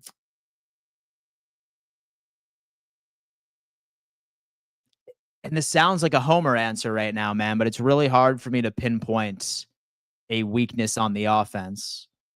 I suppose say that I'm nitpicky, like really deep into the trenches of the depth on the offensive line. That could potentially be that. I don't know. Let me see. What baseball team are you a fan of? The Atlanta Braves, my friend. Atlanta Braves. I think Dan is a Braves fan. I am. Keon is locked in right now in practice. He's got to be. What position would you rather invest into more next year? Left guard, linebacker, and or edge. Linebacker is probably going to be number one. Linebacker is probably going to be number one for me. And we can go from there. Bills beat. Matt Mulatto with a nice play to begin. There you go, baby. 7-on-7 drills. Let's lock in, folks. We are finally starting to get some updates here. Hit that thumbs up sign. Let's lock in. Let's lock in. Dan, can't wait for the Georgia Bulldogs this season. You have no idea fall camp is starting today, but that's an entire different conversation. Matt Milano with a nice play to begin drill 7-on-7. So Milano takes James Cook out of the backfield and dives in to cause the pass breakup. Flags were thrown for PI, but looked like a clean play. It was a bad call per Alex Brasky. Folks, without these beat reporters, we would have no idea what is going on at camp. Please feel free to show them some love and give them a follow on X. Let them know where they came from, who sent you, excuse me. I would say tight end just because they have high expectations and have seen mesh. It's tight end play and safety play would be minor weakness to me. My name is Jeff. I have highish hopes for Elijah Moore this season. I've heard almost nothing good or bad about him so far. I was hoping to hear he was making some flashes. He has so far, specifically in short game offense and red zone. Red zone, 7-on-7. Dane wins route versus Keon, but Josh pinpoints a ball outside after a scramble for a touchdown. Great accuracy. So Josh Allen still finds a way to thread a needle and hit Keon Coleman for the touchdown. Folks, it sounds like that these boys over here are working a little red zone magic.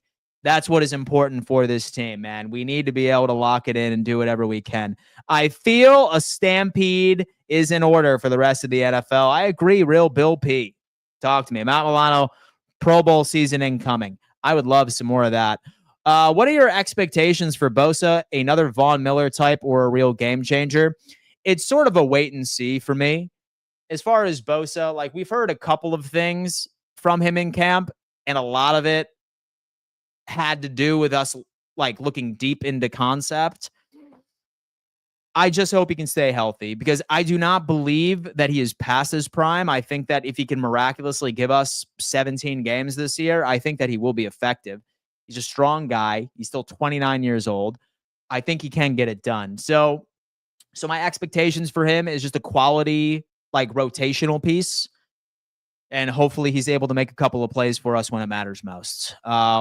Waker than you. Thank you so much, man. I appreciate that. And welcome to the show. All right. Red zone, 7-on-7 so far, folks. We have Matt Milano making a nice play against James Cook. Bad call by the ref for a terrible PI call. At a red zone, 7-on-7, Dane wins a route versus Keon, but Josh pinpoints a ball outside, and he threads the needle for a touchdown. Talk to me about that. How are we feeling about the Bills versus Ravens in week 1? Stay tuned for my prediction on that one. I have to see what the team looks like from a roster perspective, what sort of injuries are going to occur from now until then. What am I hearing from both camps? Give me at least a week before the game, and then I will give you an ad nauseum expectation. Folks, listen, this show is a 365-day-a-year type show, all right? It is year-round. So say, for example, that y'all are enjoying this training camp side of things. I go live each and every single day, Monday through Friday. That's all season long. So when it's the season time, we are going to be having several streams, breaking down offensive matchups, defensive matchups, injury reports. I'm going to be bringing on several guests like Thigh Doctor to unpack some of the injury news, some other Bills creators that you know and love, all right? Some agents, some players every now and again. So say, for example, that you love this show or you are growing to love this show, feel free to go on ahead and subscribe and turn on bell notifications. I promise I am keeping you guys entertained the entire damn season. It's funny because I do understand that quite a few of you, and very much how I would sort of identify many of the relationships with my friends. Many of you probably didn't know what to think of me when I first came onto the scene, right? In fact, I'm willing to bet that at least 20% of you watching right now at first saw some of my early videos, looked at me and said, what a douchebag. But then eventually I grew on you like fine wine. It's okay. It happens. I think I've matured for the past couple of years. My content has shifted a tad. But hey, listen, regardless, welcome. And I'm so glad that you guys have come to the dark side. I'm just kidding. Thank you so much. Red zone. Josh follows with a pretty throwback to the end zone to Davidson, but off of his hands, was over a number of bodies, high degree of difficulty play. Looks like Zach Davidson had a test And unfortunately, the way that it appears based off of reports, he didn't ultimately end up delivering. That is what we can do. Those Mafia Sports Report boys, shout out to Tommy. Shout out to my boy Tommy, man. He's the man. So do you have high expectations for each position group? And if so, what position groups have higher expectations than other groups? High expectations for each position group, and if so, what position group have higher expectations than others? My expectations from what I know now is going to be this wide receiver room taking another jump, because now we finally have the personnel that makes us a very well-rounded unit, like adding Palmer and adding Elijah Moore. So my expectations are sky high there. And then corner as well, because we finally have depth. That's the short answer. That's the short answer of what I got. With first team defense to begin team drills 11 on 11, DeMar Hamlin, Dane Jackson, Cam Lewis, and Balin Spector. Look at that lineup, dude. Benford getting some rest, it appears. Folks, I don't know what's happening at practice right now, but I say we fasten our seatbelts for Josh Allen and the offense to absolutely pepper these fools. You have DeMar Hamlin, Dane Jackson, Cam Lewis, and Balin Spector. My God, dude, they are setting up right now in absolute manslaughter out there, because that defensive first team, holy hell, those guys are about to get cooked. Hey, I'm going to return of the blue and red game for the first time. What should I expect? So I'll be completely honest with you, man. I have never been able to attend that in person. I live in Florida. I was born in Buffalo, obviously. I moved down to South Carolina when I was 12 or 13. So I haven't had an opportunity of going. But from what I understand, it's going to be the first real taste of what you can expect from Buffalo. I know you're going to have a good time. I remember the days when you would stream and do Edward 40 hands and piss your pants. You might not remember, but we remember. Thank you so much. I appreciate that. Yeah. Funny how things change, right? Funny how things change, man. I just had the worst start to my morning, but we back, Dano. Thank you so much. Dude, you know what, man? I am sorry that you are going through that. I will keep you in my prayers. I hope that the day gets better. I can assure you, my friend, that you are incapable of having a bad day. You are only capable of having a bad hour or a bad moment. That is how I look at life, and that is how I suggest you do as well. But you will remain in my prayers, man, and we are here for you over here. I just had the worst start of my day in the morning. Got that. Again, we love you. Keon, he's looking good. Just scored a deep touchdown, baby. Come on, man. Let's go. Let's go, baby. With the first team defense to begin 11 on 11s, Joe Andreessen, Derek Forrest, Dorian Strong in with the twos. 11 on 11 busted coverage. Josh Allen sees Keon Coleman wide open down the sideline for an easy touchdown. Looked like the defense blitzed off of the edge and got caught. Folks, did I not just say that we needed to fasten our seatbelts for offensive domination based off of the fools that were running with the ones on the defensive side of the ball? I think that that's the case. After you move, you should do a live at one of the practice or something. Man, dude, listen, I promise you, man, that we are going to be live quite a bit here. Dan, and do you think we have the easiest schedule amongst other contenders by and large? By and large. Thank you, Dan. Bad moments will pass. Don't give up 5 minutes before the miracle. I love that, man. I love this positivity. How freaking hype are we that football is back? King Thriller, man, I know I speak for everybody right here. I actually have a lot of hope for our wide receiver room. So do I. Jesus is king. Yes, he is, my friend. Yes, he is. For somebody that is a devout Christian myself, I appreciate things like that. I really, really do. All right, come on, baby. Let's talk some ball. Let's talk some ball. We have Joe Andreessen, Derek Forrest, Keon Coleman with a touchdown, busted coverage. Let's talk. But so the Buffalo native myself, now in Central Florida, we have a lot of Bills backers clubs down here. Go Bills. We do, man. We do. Like, a Bills backer bar is in just about every single town I have ever passed through in Florida, in all surrounding areas. I am on the Panhandle. I am in Destin, Florida, and there are like 3 Bills backers bars right within this town, and then in about 2 surroundings as well. It's crazy, like how much Bills fans really extend. And so I'll drive around town and I'll see Buffalo Bills license plates. I'll see people in Josh Allen jerseys and stuff say that I'm wearing Bill stuff, so I'll get the Go Bills moniker that everyone loves to say. So that's where we're at. Palmer seems like he has the right mindset, seemed locked in at yesterday's interviews. Casa de Pizza. Wow. Dan, my aunt lives in Fort Walton Beach, Florida. Weston, we're neighbors, brother. We are neighbors, me and Auntie. Yeah, me and Auntie, we're neighbors, man. Look at that.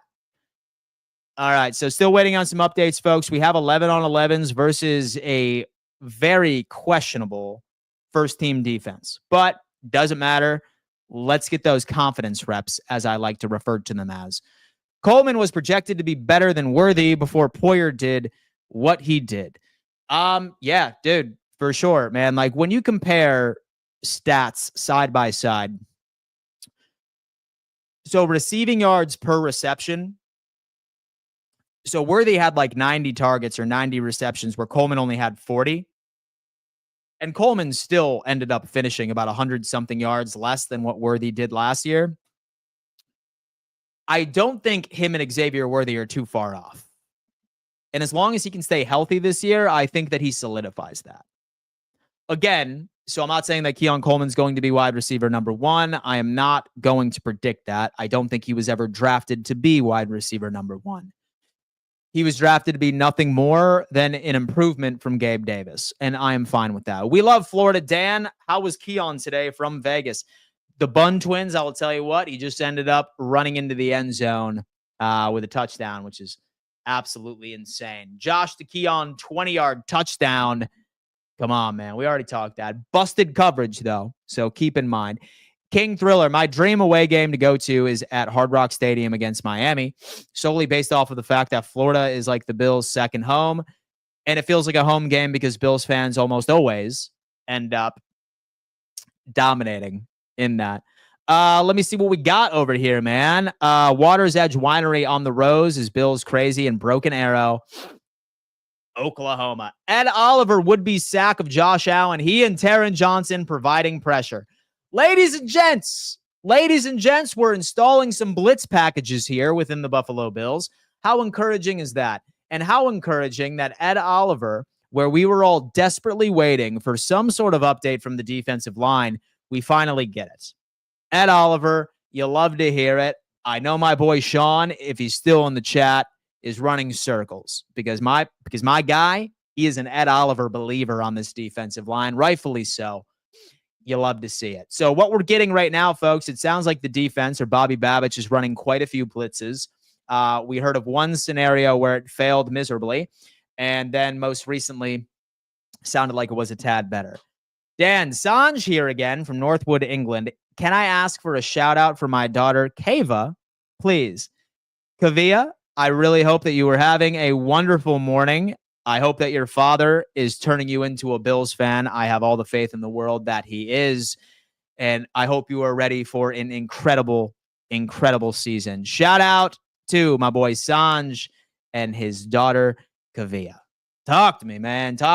We're a family channel over here now. Let's talk. Josh Palmer. From what I understand, Palmer has been doing pretty good. Something to watch out for him. He has been talking to trainers. He's not hurt, but he has been talking to trainers. So it sounds like he might be a little uncomfortable, but we'll see. Ray Davis, 30 yards to the house. 30 yards to the house on a nifty run, hands the ball to Josh Allen, who spikes it with authority. How about Ray Davis out there making a name for himself? And a lot of us thought that he wasn't capable of taking reps. But then again, I will taper my expectations. We have Balin Spector out on the field, folks. So let's take this with a grain of salt. Lurking from Josh Allen's new office, Tyler Radko. Hope all is well. Josh Allen's new office. Tyler, please do us a favor and provide further context. Was that a joke? Or maybe you're working on his brand new house and you have his office? Like, what's going on, man? What's going on, dude?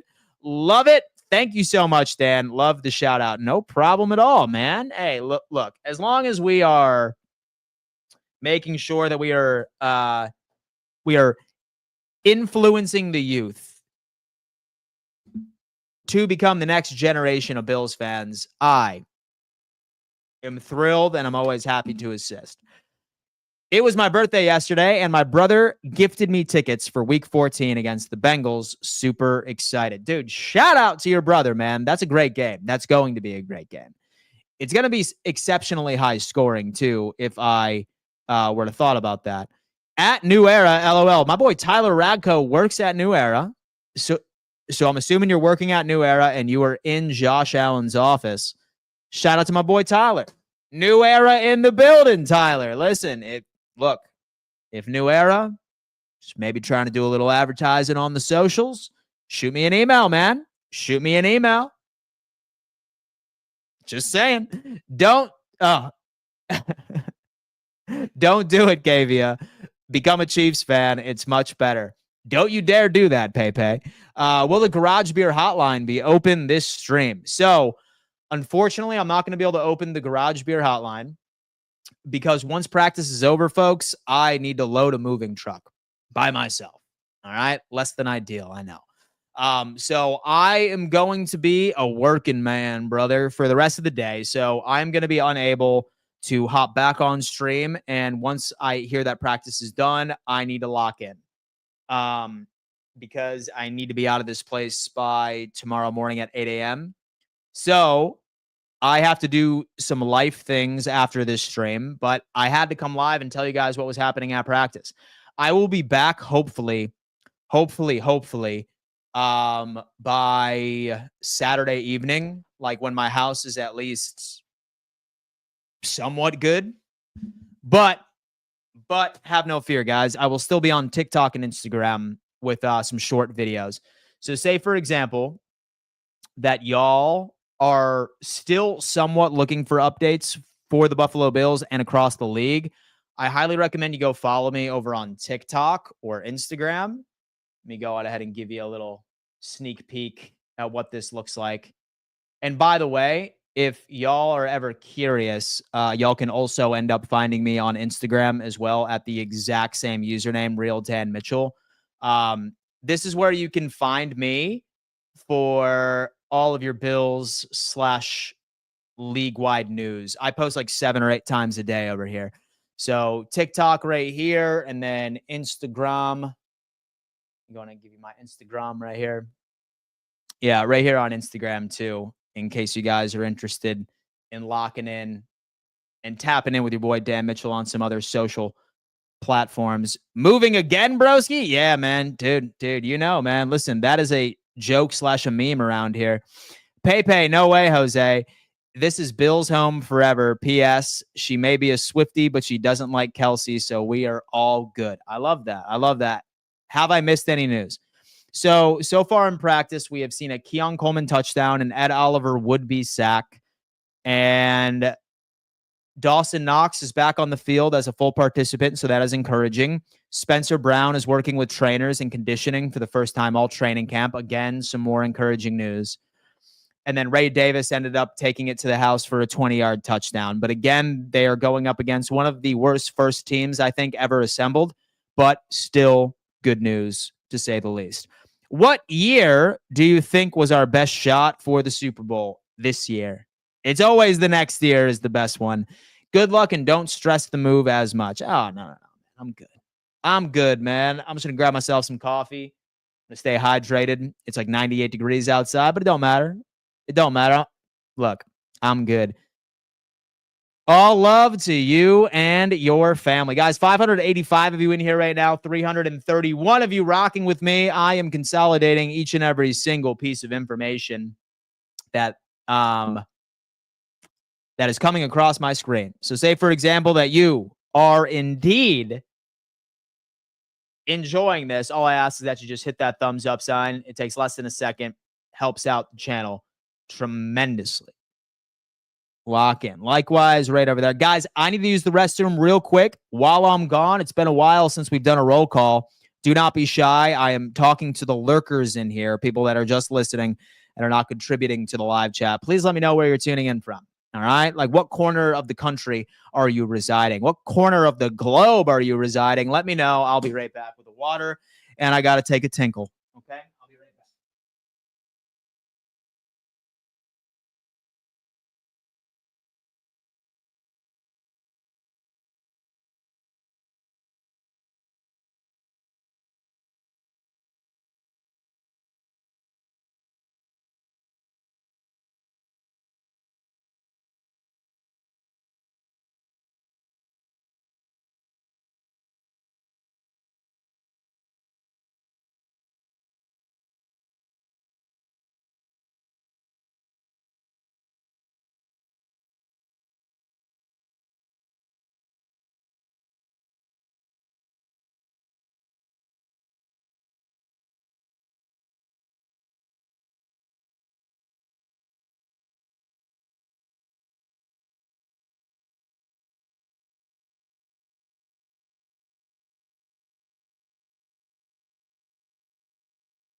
We back, ladies and gentlemen. We are back. Shout out, man. Roll call in the chat. Let me know where you're tuning in from, folks. Do not be shy. Where are you tuning in from? North of D.C., go Bills, go Phillies. Northern Virginia is in the building. Can you do a flying kick on Bob? Later I can do that. Charlotte, North Carolina is in the building. Enoch, what's going on, man? Hope all is well. We have Croydon, New Hampshire is in the building. Go Bills to camp tomorrow to watch the red, white, and blue scrimmage. Enjoy, man. It's going to be a great time. Altoona, Iowa's in the building. Dan, and do you stand while you pee? Of course. And so like any red-blooded American should.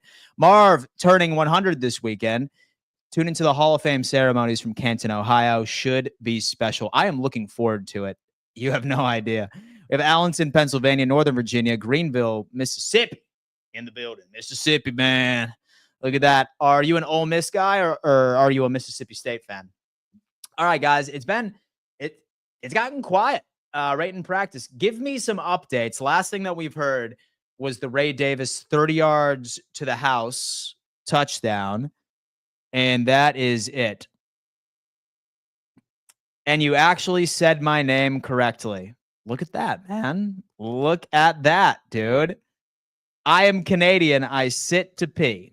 Oh, interesting. I did not know that those two things go hand in hand. We have Crunchy Cam saying Mississippi State. Ugh. That's all right, man. Listen, so I'm a big SEC guy, big Southeastern Conference guy. I am actually launching a college football show next week. So that's exciting. If any of you are a college football aficionado, me and my co-host, Jay Tuck, are going to be unpacking everything starting next week, Mondays and Thursdays at 6 p.m. EST. So say, for example, they all are into it, man. Lock in. It's called Roundtable CFB. I will make sure that you guys are locked in. Let's make it happen. That's crazy. So does Tom Brady sits when he pees. Dan, and do you have a game circled this year to come up to the Ralph one last time? I do, my friend Tyler. Me and my company, Roundtable Sports, we are actually hosting an event with some of our fans. And we are coming to Thursday Night Football, week 3 against the Miami Dolphins. And we ended up getting the Caesar Sportsbook Lounge. We are doing a live show at a bar on Tuesday evening. And then on Thursday, we're going to be tailgating all day, thanks to Game Day Hospitality. So, yes, I will be up there for week 3. And then I'm going to try and make it up for one of the later games, too. It's between the Chiefs or the Bengals game. I'm still deciding. I just got a busy day. I have a busy year, my friend Tyler. Why would Tom Brady, the GOAT, sit while peeing? Oh, my God. So I was actually in Rochester this past weekend. Too bad they didn't have training camp when I was there. Port Charlotte, Florida is in the building. Kyle, I can stand or sit. Bob Kraft. Oh, my God. Morning, go Bills from El Paso, Texas. Shout out to El Paso. Bath, Maine. Go Bills. Just got tickets to the Bills-Patriots game in Foxborough for my dad.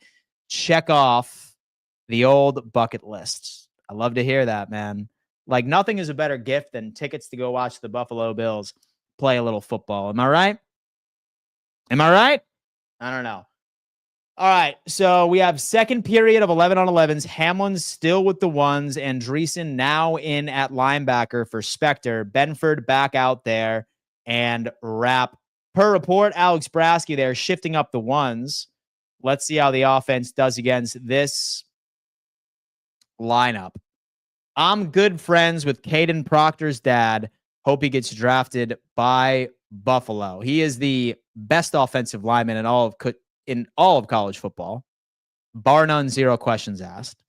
Jesse, say, for example, that Caden is interested in coming on the show, the Roundtable CFB show. Let me know. Let me know. I have tickets to the Miami, Charlotte, and Atlanta game. Look at that, man. You are going on a damn world tour, and I can appreciate that. Guys, look, I need to go on ahead and tell you about something I'm pretty intrigued about right while we're waiting for a bit more updates across camp. I am going to be a part of a Buffalo Bills panel. It's called the Bills Roundtable. It's sort of a thing that's a spinoff of my real company. But rather than divisional coverage, we are actually doing a team coverage show where there are 4 creators for all of the Buffalo Bills rabid fans, and you're probably familiar with all of them.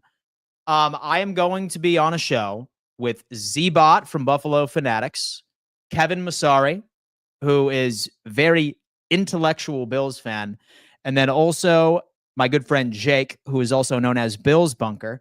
And we are going to be discussing Buffalo Bills football each and every single Monday and Thursday. So, say, for example, that you were interested in this. The show starts next week, by the way. It starts next week. Do me a favor, and if you are interested for yet another Bills panel, like sort of live discussion, highly recommend you go on ahead and you go subscribe to this bad boy, right? It's right here. It's Bills Roundtable. Have not done an episode on it just yet, but it's going to be me, Z-Bot, Bills Bunker, and Kevin Masari each and every single Mondays and Thursdays. All right. So say that you want some more Bills content, or you are a fan of myself, or you are a fan of Z-Bot, or whoever. Highly recommend you go check it out, man. It's going to be a solid show. I think that we're going live at 5 p.m. EST. That's right. 5 p.m. EST, Mondays and Thursdays. You don't want to miss it. Go subscribe to this bad boy and lock it on in, man. Let's try and get well over 100 subscribers right before the end of the show. I think that we can do that. All right, come on. Bills practice updates. What do we have today? All right. Still not a lot, but that's okay. Done and dusted. Mikey, I appreciate that. So what is the college football streams channel called? That is called Roundtable CFB. I will be promoting that Monday morning on my stream. So I'll go on ahead and I'll lock in and make sure that all of you guys end up getting a part of those channels. I will be live on that show specifically. So we're going to lock in. Don't worry about that, folks. Don't worry about that. Roundtable CFB here. Let me see if I can search it up. Let me see. This show is still set to launch as well. Let's see. Roundtable CFB. Let's see. Here we go. We have 90 subscribers already. And that's just from me making some short content. But this is going to be Roundtable CFB. This is going to be launching on Monday too. So 5 p.m. EST is Bills Roundtable. 6 p.m. EST is Roundtable CFB. Don't miss out on the opportunity to lock in, ladies and gents. Do not. I just subscribe to Bills Roundtable. It's going to be a hell of a time, man. Listen, we are going to be having some call-ins. It's going to be a good time. What was your most memorable in-person Bills game? 1990 Bills versus Finns. I was 12 years old and never forgot it. Frank Reich in for Jimbo. Dude, I am living vicariously through you for that one, man. Mine was kind of sad because I did have a bad stretch of in-person Bills games where the worst of the worst happened. I was at that Bills-Cardinals game where Trent Edwards ended up taking that hit and was just never the same. That sucked. Unfortunately, that was my most memorable I witnessed in person. Last couple of games I've been to, last one I was at was when the Buffalo Bills beat the Jets last year. That was another Bills Roundtable game. When the Bills beat the Dolphins 2 years ago in Buffalo when it was snowing, that was also a quality experience. But so unfortunately, it just so happened to be one of the games where we saw a quarterback that was promising, and then we ultimately ended up seeing that hit that completely changed the trajectory of that man's career. But let's see. All right. Hey, listen, we have an update from Sal Capaccio. Shout out, Sal.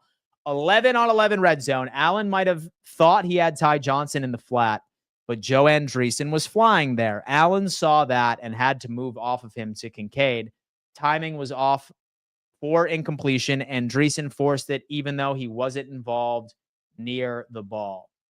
So Joe Andreessen making a name for himself out of there. He's trying to show that, yes, I indeed have some coverage capabilities. Whether you want to admit it or not, here we are.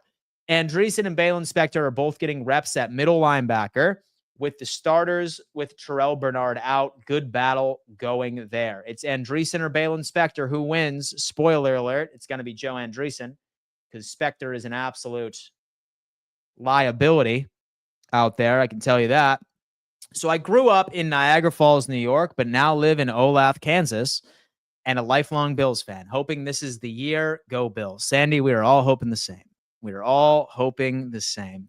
I am just going to say Ed Ray Davis and Keon Coleman is a guaranteed championship.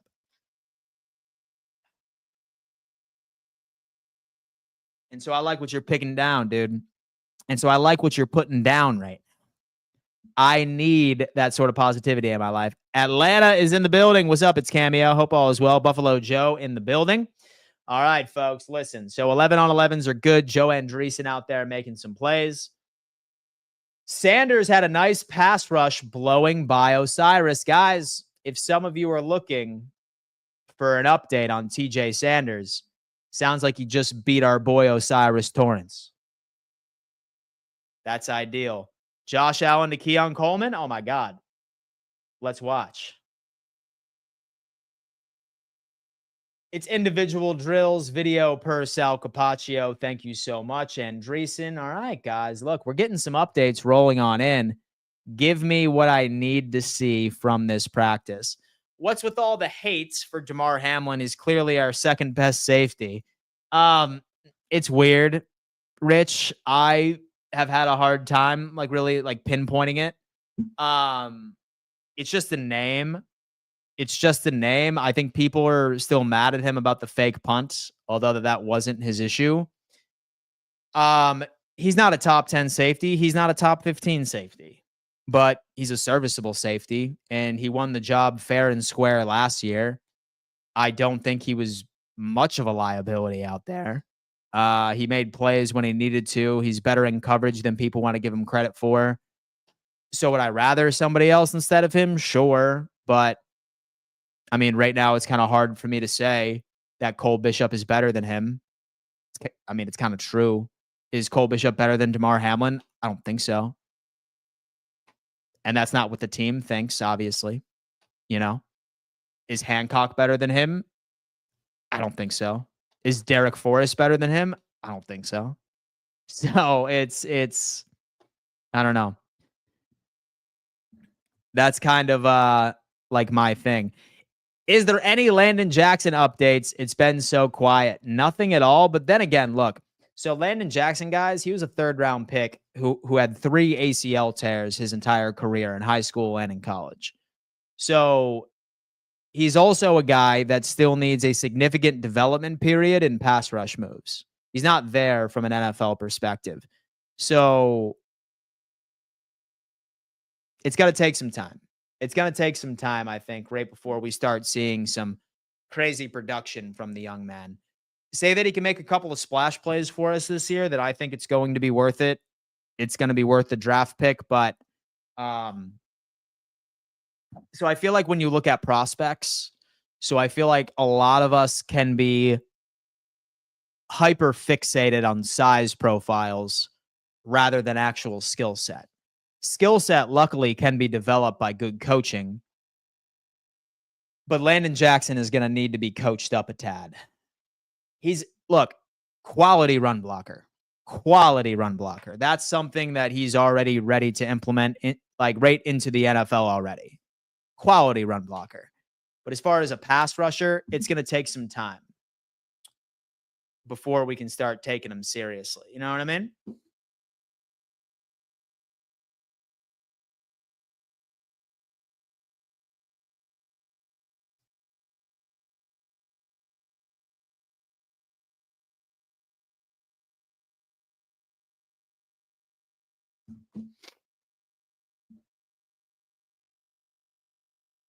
The Beast is back. We have signed goaltender Devin Levy to a 2-year contract. Look at that for Sabres fans. I don't follow hockey. I'm not going to lie to you. I do not follow hockey. Chat, is this good? Is this good, chat? All right, dude. The Bun Twins. Safeties have to get stronger, faster, and more athletic. And the team obviously thinks Bishop is better than Hamlin. So you make a pretty bold claim there. How is it obvious, Maxwell? Because say that it was obvious when he came back from injury last year by week 5, he would have been starting in his place. So are you suggesting that this team is blind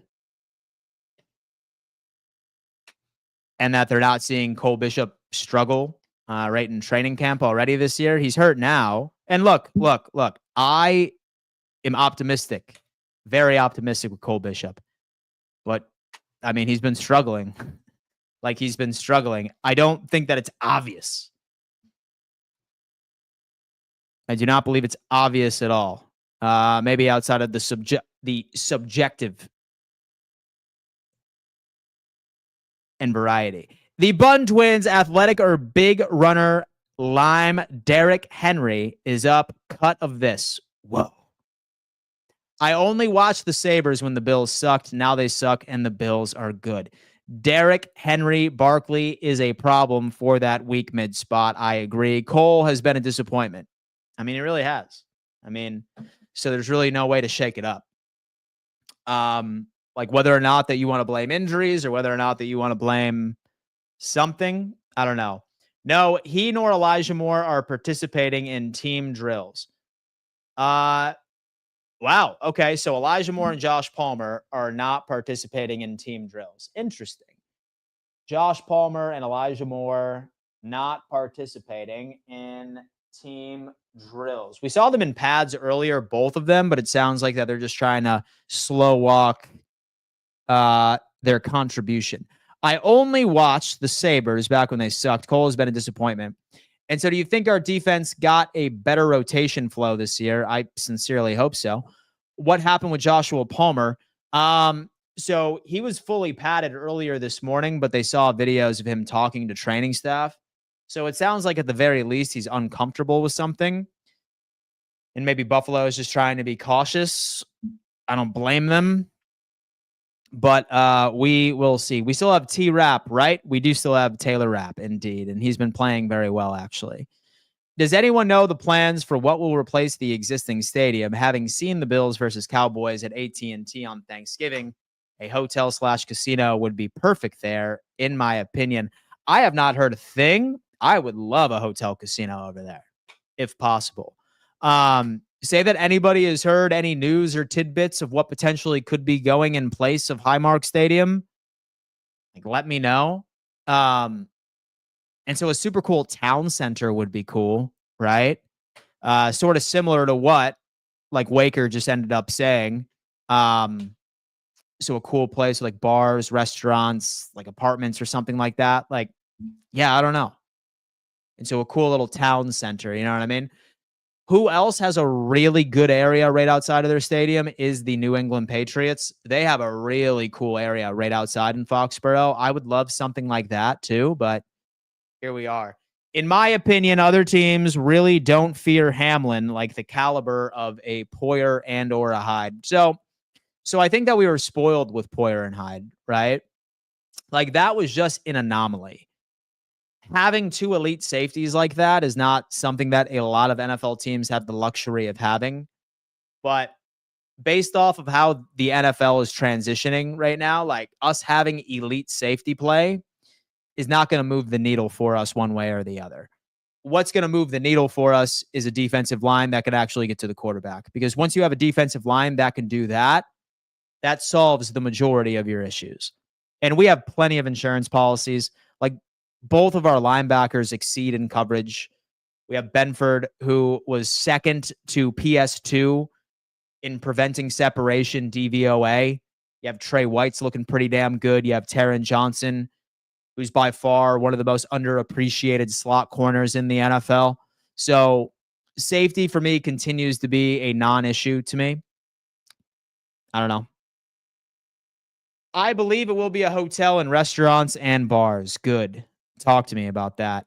Who do you think is a better addition to the Bills, Palmer and or Moore? It's tough to say. I'm leaning toward Palmer. MH, Dan, will TD become a Bills fan this year? I don't think that's the case. Having 2 elite safeties didn't get us to the Super Bowl, for sure. TD may stop watching football after this season. I don't know about that. We need better wide receivers, but time will tell. Can these new additions make moves? That's what we're all wondering. Josh Allen is the highest rated quarterback in Madden, and Lamar Jackson comes in at number 2. Wow. Patrick Mahomes is at 95. That's pretty crazy, wouldn't you say? Let me see. So are you starting the question being in his ability to grow the defensive line through the draft?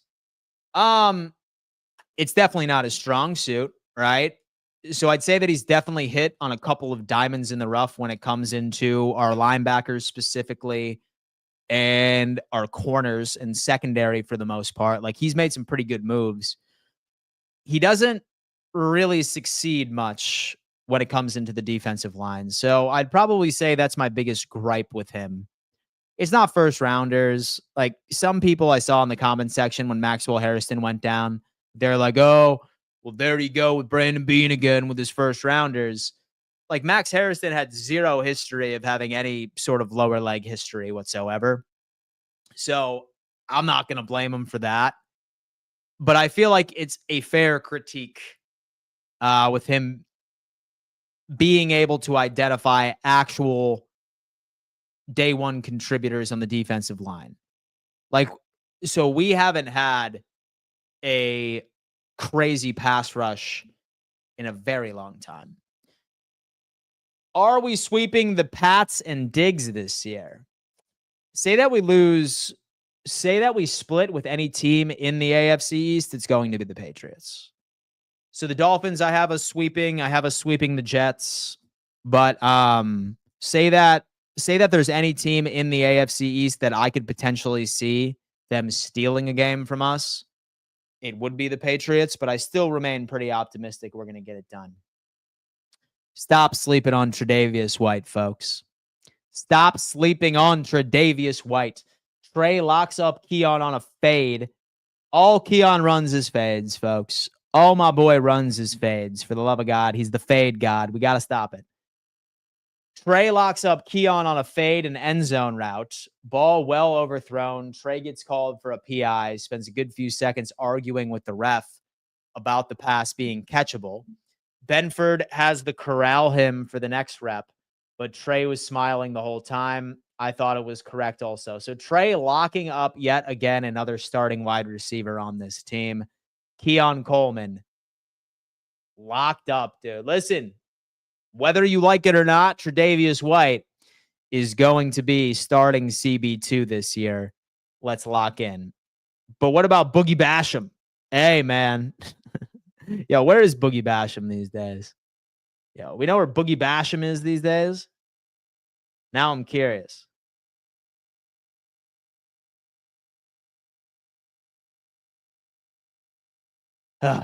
Now your boy is curious. So do I play Madden? I don't even have a system. Question, I forgot what you said. Thursday is the college football stream. Mondays and Thursdays. Mondays and Thursdays is the college football stream. Don't sleep on Tre'Davious. Why not? Trey sleeps when he plays. Yeah, you say that. You say that until he locks up Juju Smith-Schuster. All game, brother. All game. I'm pretty sure he has a free agent. I'm pretty sure he's a free agent. Boogie Basham, dude. So a lot of people were high on him. Like, they thought that he was about to be the dude. All right. Top running backs and wide receivers in Madden NFL 2026. Oh, look at that. Here. I'm going to like all of these so I can make a tic-tac.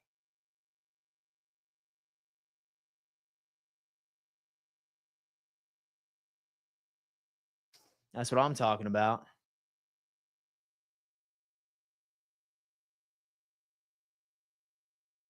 All right, where are some of these updates at camp, folks? Pretty sure he is a guy. Cook should be a 90. Colt's coming in. So don't sleep on Tre'Davious. Why not? He sleeps on himself. Colt says Cook should be a 90, in my opinion. Don't you say? Joker, the old stadium. Last time I checked, Boogie was with the Giants. He's boogieing. How do you think Josh Allen's camp is going so far? Solid. So I'm really not looking for anything from Josh Allen because he's proven what he can do. And so I already know that he's going to be in the MVP conversation again. That's just the kind of quarterback that he is right now. Like right at the certain point of his career. So, I mean, I feel like he's doing well. Like he's familiar. Like why I pay such close attention to training camp is not for our vets, but more so for some of the new additions. Like, how do these new additions fit into the mold, fit into the stuff right here? Where's Jimbo Cook? He's at an 89. Jimbo Cook is at an 89. Red zone 11 on 11. Josh Allen touchdown pass to Jackson Hawes. Hawes, baby. Jackson Hawes, dude. And the rookie proving he can do more than just block, leaked out late in the play, wide open for the score. You love to see that. You love to see that, ladies and gentlemen. Per Alex Brasky, touchdown. In search of top running back money this offseason, James Cook comes in as the 8th highest rated running back in Madden. I wouldn't use that to spin your narrative. And so I'm not entirely convinced that people over at EA watch football. So I wouldn't use this as ammo to spin any sort of narrative. B nailed Josh Allen pick, so everything else is whatever. That's a good way of looking at it. 89 is generous. Boogie is with Carolina. Oh, they added a quick juke for him late last year in Madden 25. Made the Bills really dangerous. Would you beat TD in a game of Madden? Definitely. I would cook TD all over the place. No questions asked. Like maybe I do need to get a system so I can just play a little bit here and there. Like that sounds a hell of a lot more of like off-season content because I have so much on the calendar this year for the season. I don't think I would be able. So I don't think that I really would be able to fit in like some gaming content. And so I'm not sure if y'all have noticed, but I am a raging workaholic. Like that's all I do. Like I work from like 6 a.m. to 7 p.m. just about every single night.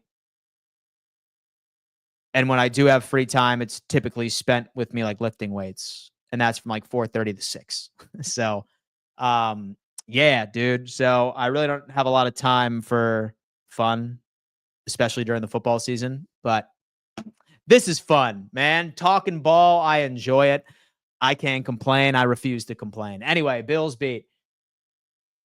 Josh Allen and Dalton Kincaid for a short red zone touchdown. Connection has been consistently productive dating back to the offseason program. So Josh and Dalton Kincaid putting on a show of chemistry, something in which they lacked last year. That's what we got to do. That's what we got to do. Kincaid, Allen, TD. Dan is on his 4th show of the day while we are loading up our 6th game of Madden. Oh, Eric, no, not at all. And TD would suck at Madden because he'd use Tua every single time. Probably. He'd probably try to do that. Would you beat TD in a game of Madden? You already know that. 605 of you are in here right now, folks. 307 of you are rocking with me. We are now 2 hours into the stream. I do want to say that I really enjoy doing all of these episodes. I try and keep you informed of everything that happens at camp immediately as it crosses my screen. So say, for example, you're appreciating this, guys. I just ask you hit that thumbs up sign. I think last time I checked, I believe we are at, bear with me real fast. We are at 230 like buttons. I like that. Folks. Say, for example, we can get that up to 300. It would mean the world to me. Lock it in. Which interior offensive lineman should the Bills extend? Also, smash that like button, folks. Thank you, Mark. I appreciate that. I would say McGovern, and then we go to the draft and get a stud interior offensive lineman. If Cook has a year again, that would 3 successful seasons, and I could see him getting his bag. I think the question then becomes, who's the team that's going to give it to him?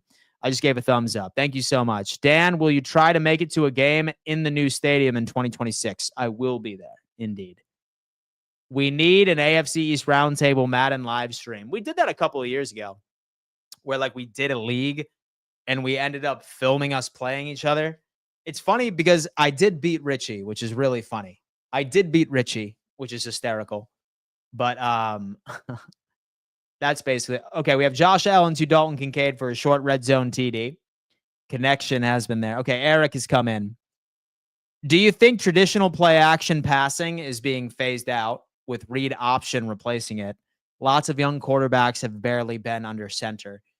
I mean, yeah, dude, like that's like how it seems that offenses are moving to, but I don't think it's ever permanent. It's never permanent in the NFL.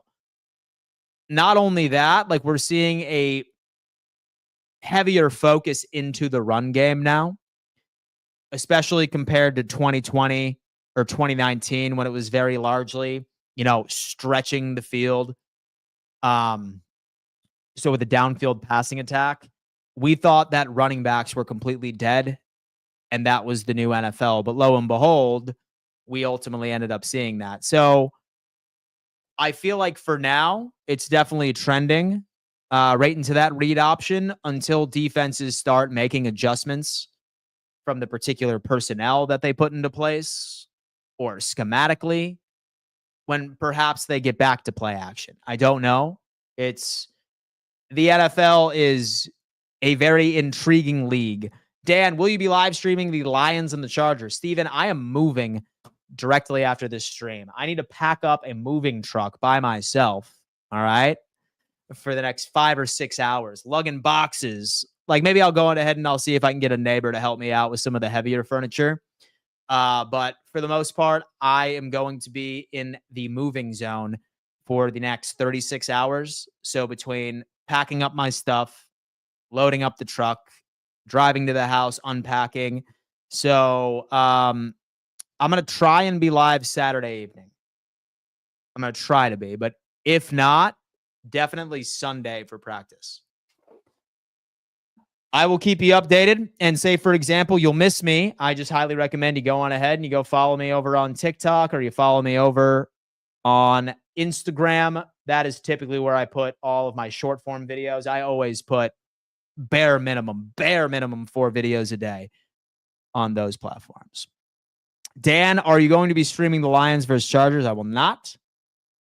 Is this your full-time job? It is. I've been doing this full-time for 2 years.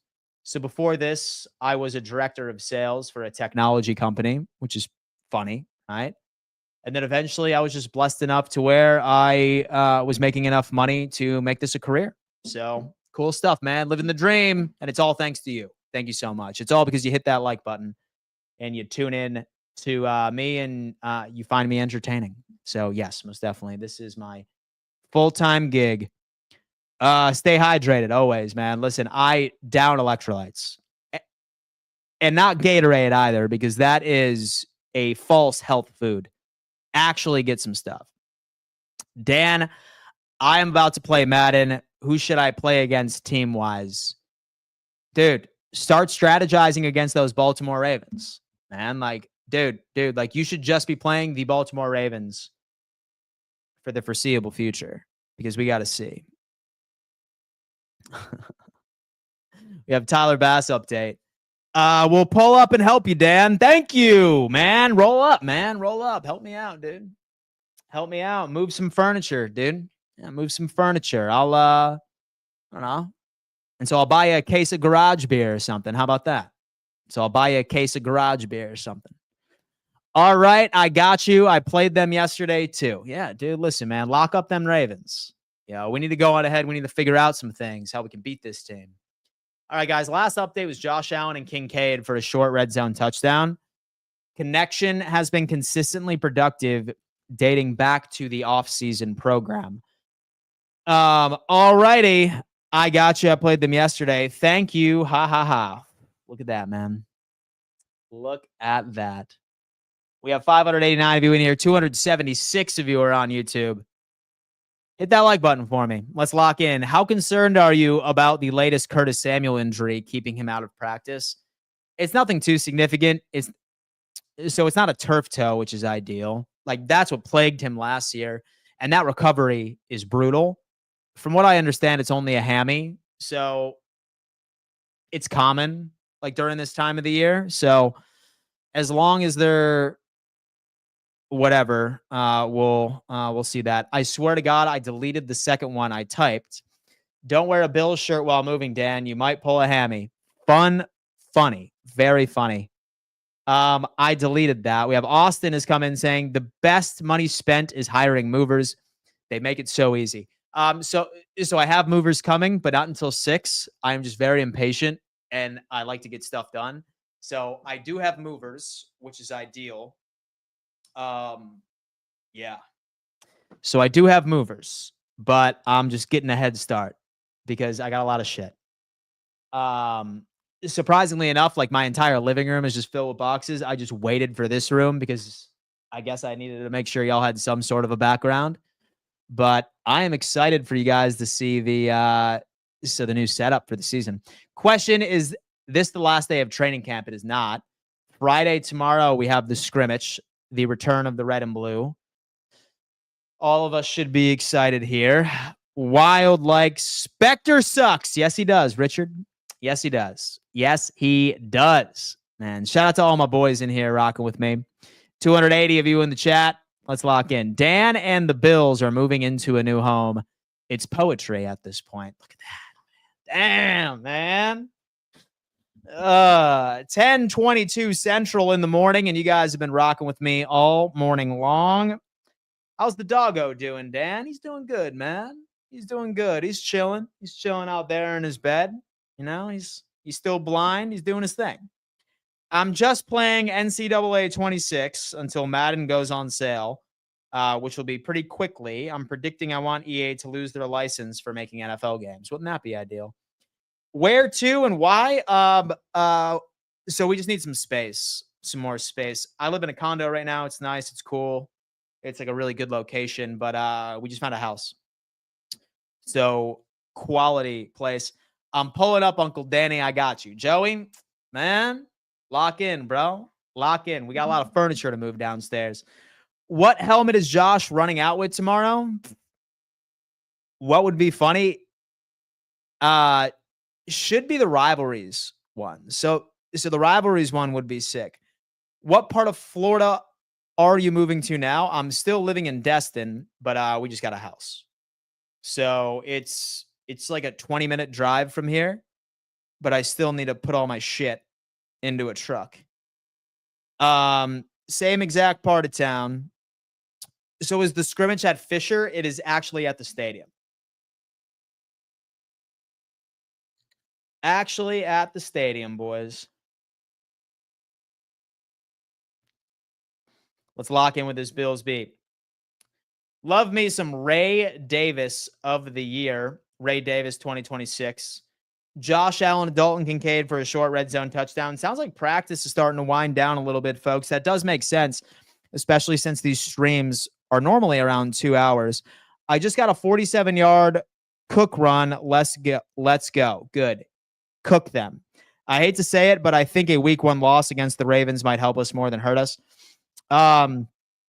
Don't be mad at me, Bills Mafia, but I do kind of see a world where we lose week 1, but it's not a bad thing. Statement. Only way safety play is not to be a factor. Maxwell needs to work out. Yep. Congrats on the house. Thank you so much, man. Thank you so much. Are we doing another greatest story ever told? Richie? I don't know, man. Listen, it's funny that y'all still remember the greatest story ever told. That was a shtick that I bought into when Buffalo had that really rough start just 2 years ago when we started 6-6. And I was trying to rally the masses into not giving up hope. I don't know, man. I don't know. Congrats. At least it's not a long move. I know. It's good. I just need to do a lot of some things behind the scenes. I have to cancel some of my utilities here. I have a couple of phone calls I have to make. I have to utilize these gym gains as into moving downstairs for a couple of things. So here we are. Dan, I was a realtor, and I'm just curious, did you get your home around asking or below? When I was an agent, it was so difficult for buyers. we got an asking price, unfortunately. So we got an asking price. We tried to lowball them, but yeah, we had to go asking price. But I mean, like we love the house, man. We really, really do. It's a really nice neighborhood. It's quality. It's good stuff. Khalil Shakir, the greatest story ever told was beautiful, even though it didn't end the way that we wanted to. Go Bills. Hopefully I got to week 3 Dolphins game because my friend is a huge Dolphins fan and we go every single year. Well, I'll tell you what, man, we're going to be having a good time. Great time over here. Alan has come in. Dan, are you coming here to ATL for the game in October? Would love to meet you and take a Bill shot. Bro, Alan, damn. Dude, bro, I got to tell you what. I've been thinking about it. Especially since I'm so close in proximity. So, let's see. So I used to live in Naples, Florida, now in Oklahoma, still missing my old place. Hope we will come back there at some point.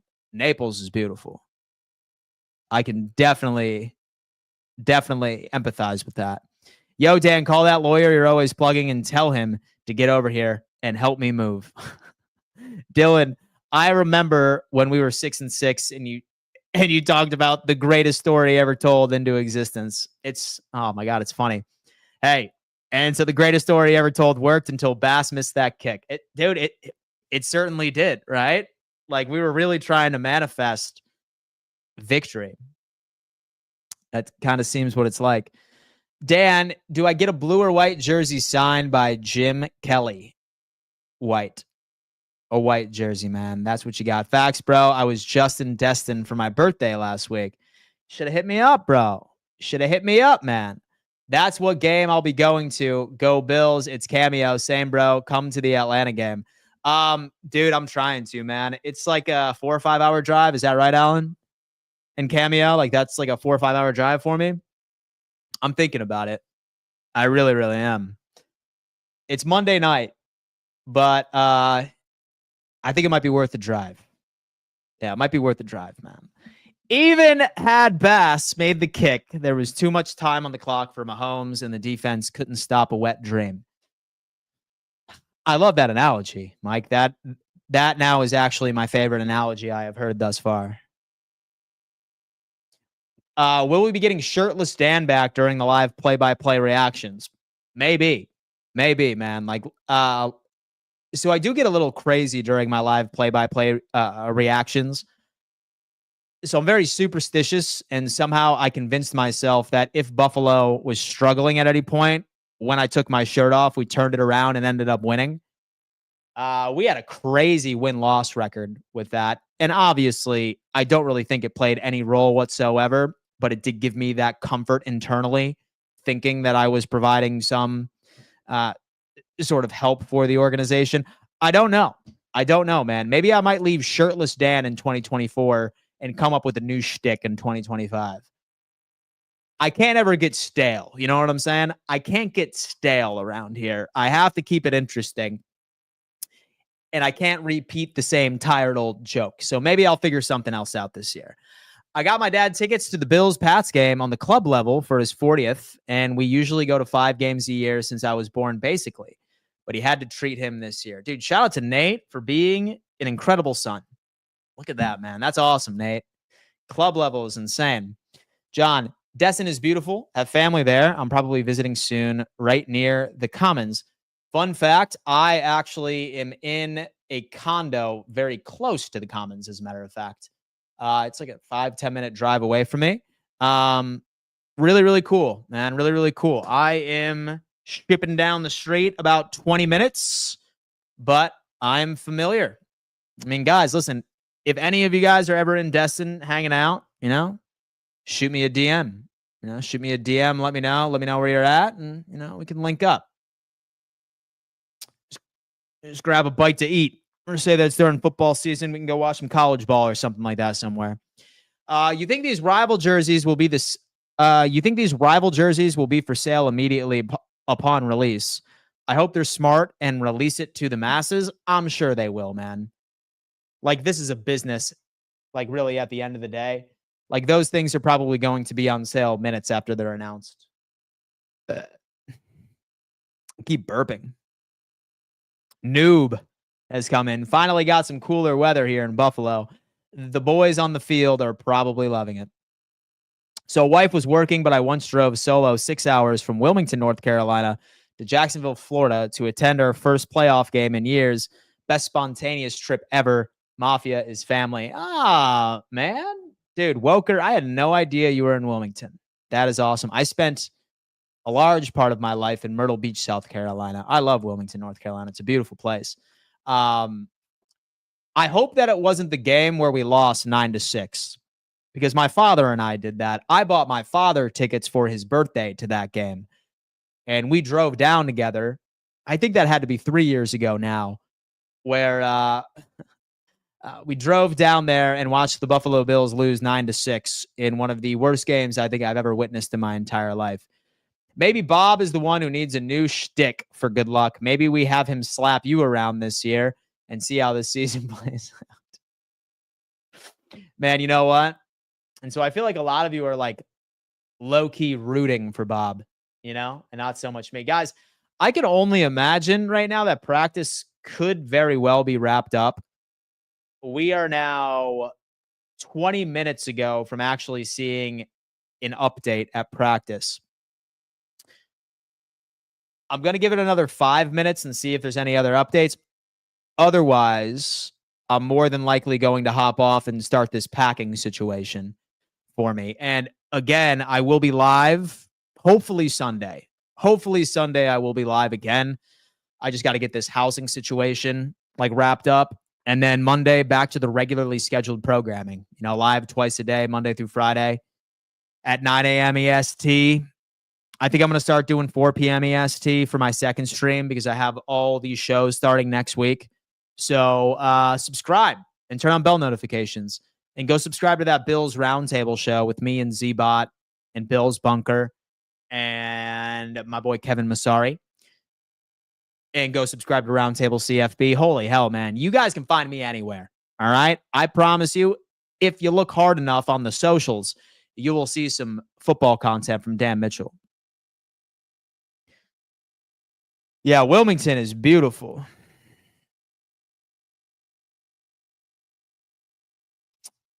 A UNCW grad, Mike Green. I was unaware. That's awesome. What's up, Dan? Thumbs up from your upstate New York FedEx man. Go Bills. Thanks for all the updates. Much appreciated. No issue, man. No issue. I'm sitting here, guys. I am refreshing the screen repeatedly. And it sounds like that practice, for the most part, is all but done. So I'm going to go on ahead and I'm going to wrap up today's episode because I have some life to take care of. But I love each and every single one of you. And by the way, shout out to my boy Noob for becoming a member. Thank you, my friend. I am going to make a TikTok recap video that will be uploaded onto TikTok or Instagram Live or Facebook, wherever you watch all of this, for some of my key takeaways. And then for the most part, I'm going to be sort of unplugged. So subscribe and turn on bell notifications. If you are desperate for Bills content, I always recommend checking out my boys over at Bills. So the Buffalo Fanatics, I always recommend you check them out. Solid dudes over there that do a great job. Hashtag Sports is very good too. But you will see me back with a vengeance, hopefully Sunday evening. If not, back to Monday, regularly scheduled programming. We're going to be having a good season, man. A solid season. And I look forward to catching you again soon. As Dominic came in saying, what's going on, Bills Mafia? At work, just checking in. Dominic with the super chat to wrap up the show. Man, I appreciate that. Thank you so much for your support here. A pretty quiet day of practice, man. I'm not going to lie to you. Nothing really stood out to me, like right outside of a couple of touchdowns here and there. But practice appears to be over with. Some good news, I guess, from TJ Sanders. We had a couple of good plays from Tre'Davious White. A good play by Joe Andreessen, perhaps, is what it is. Love you guys so much. Thank you so much for tuning in. I will see you on Sunday or Monday at the absolute latest. Follow me on TikTok and Instagram at RealDanMitchell. I will still be active on there. And until next time, peace.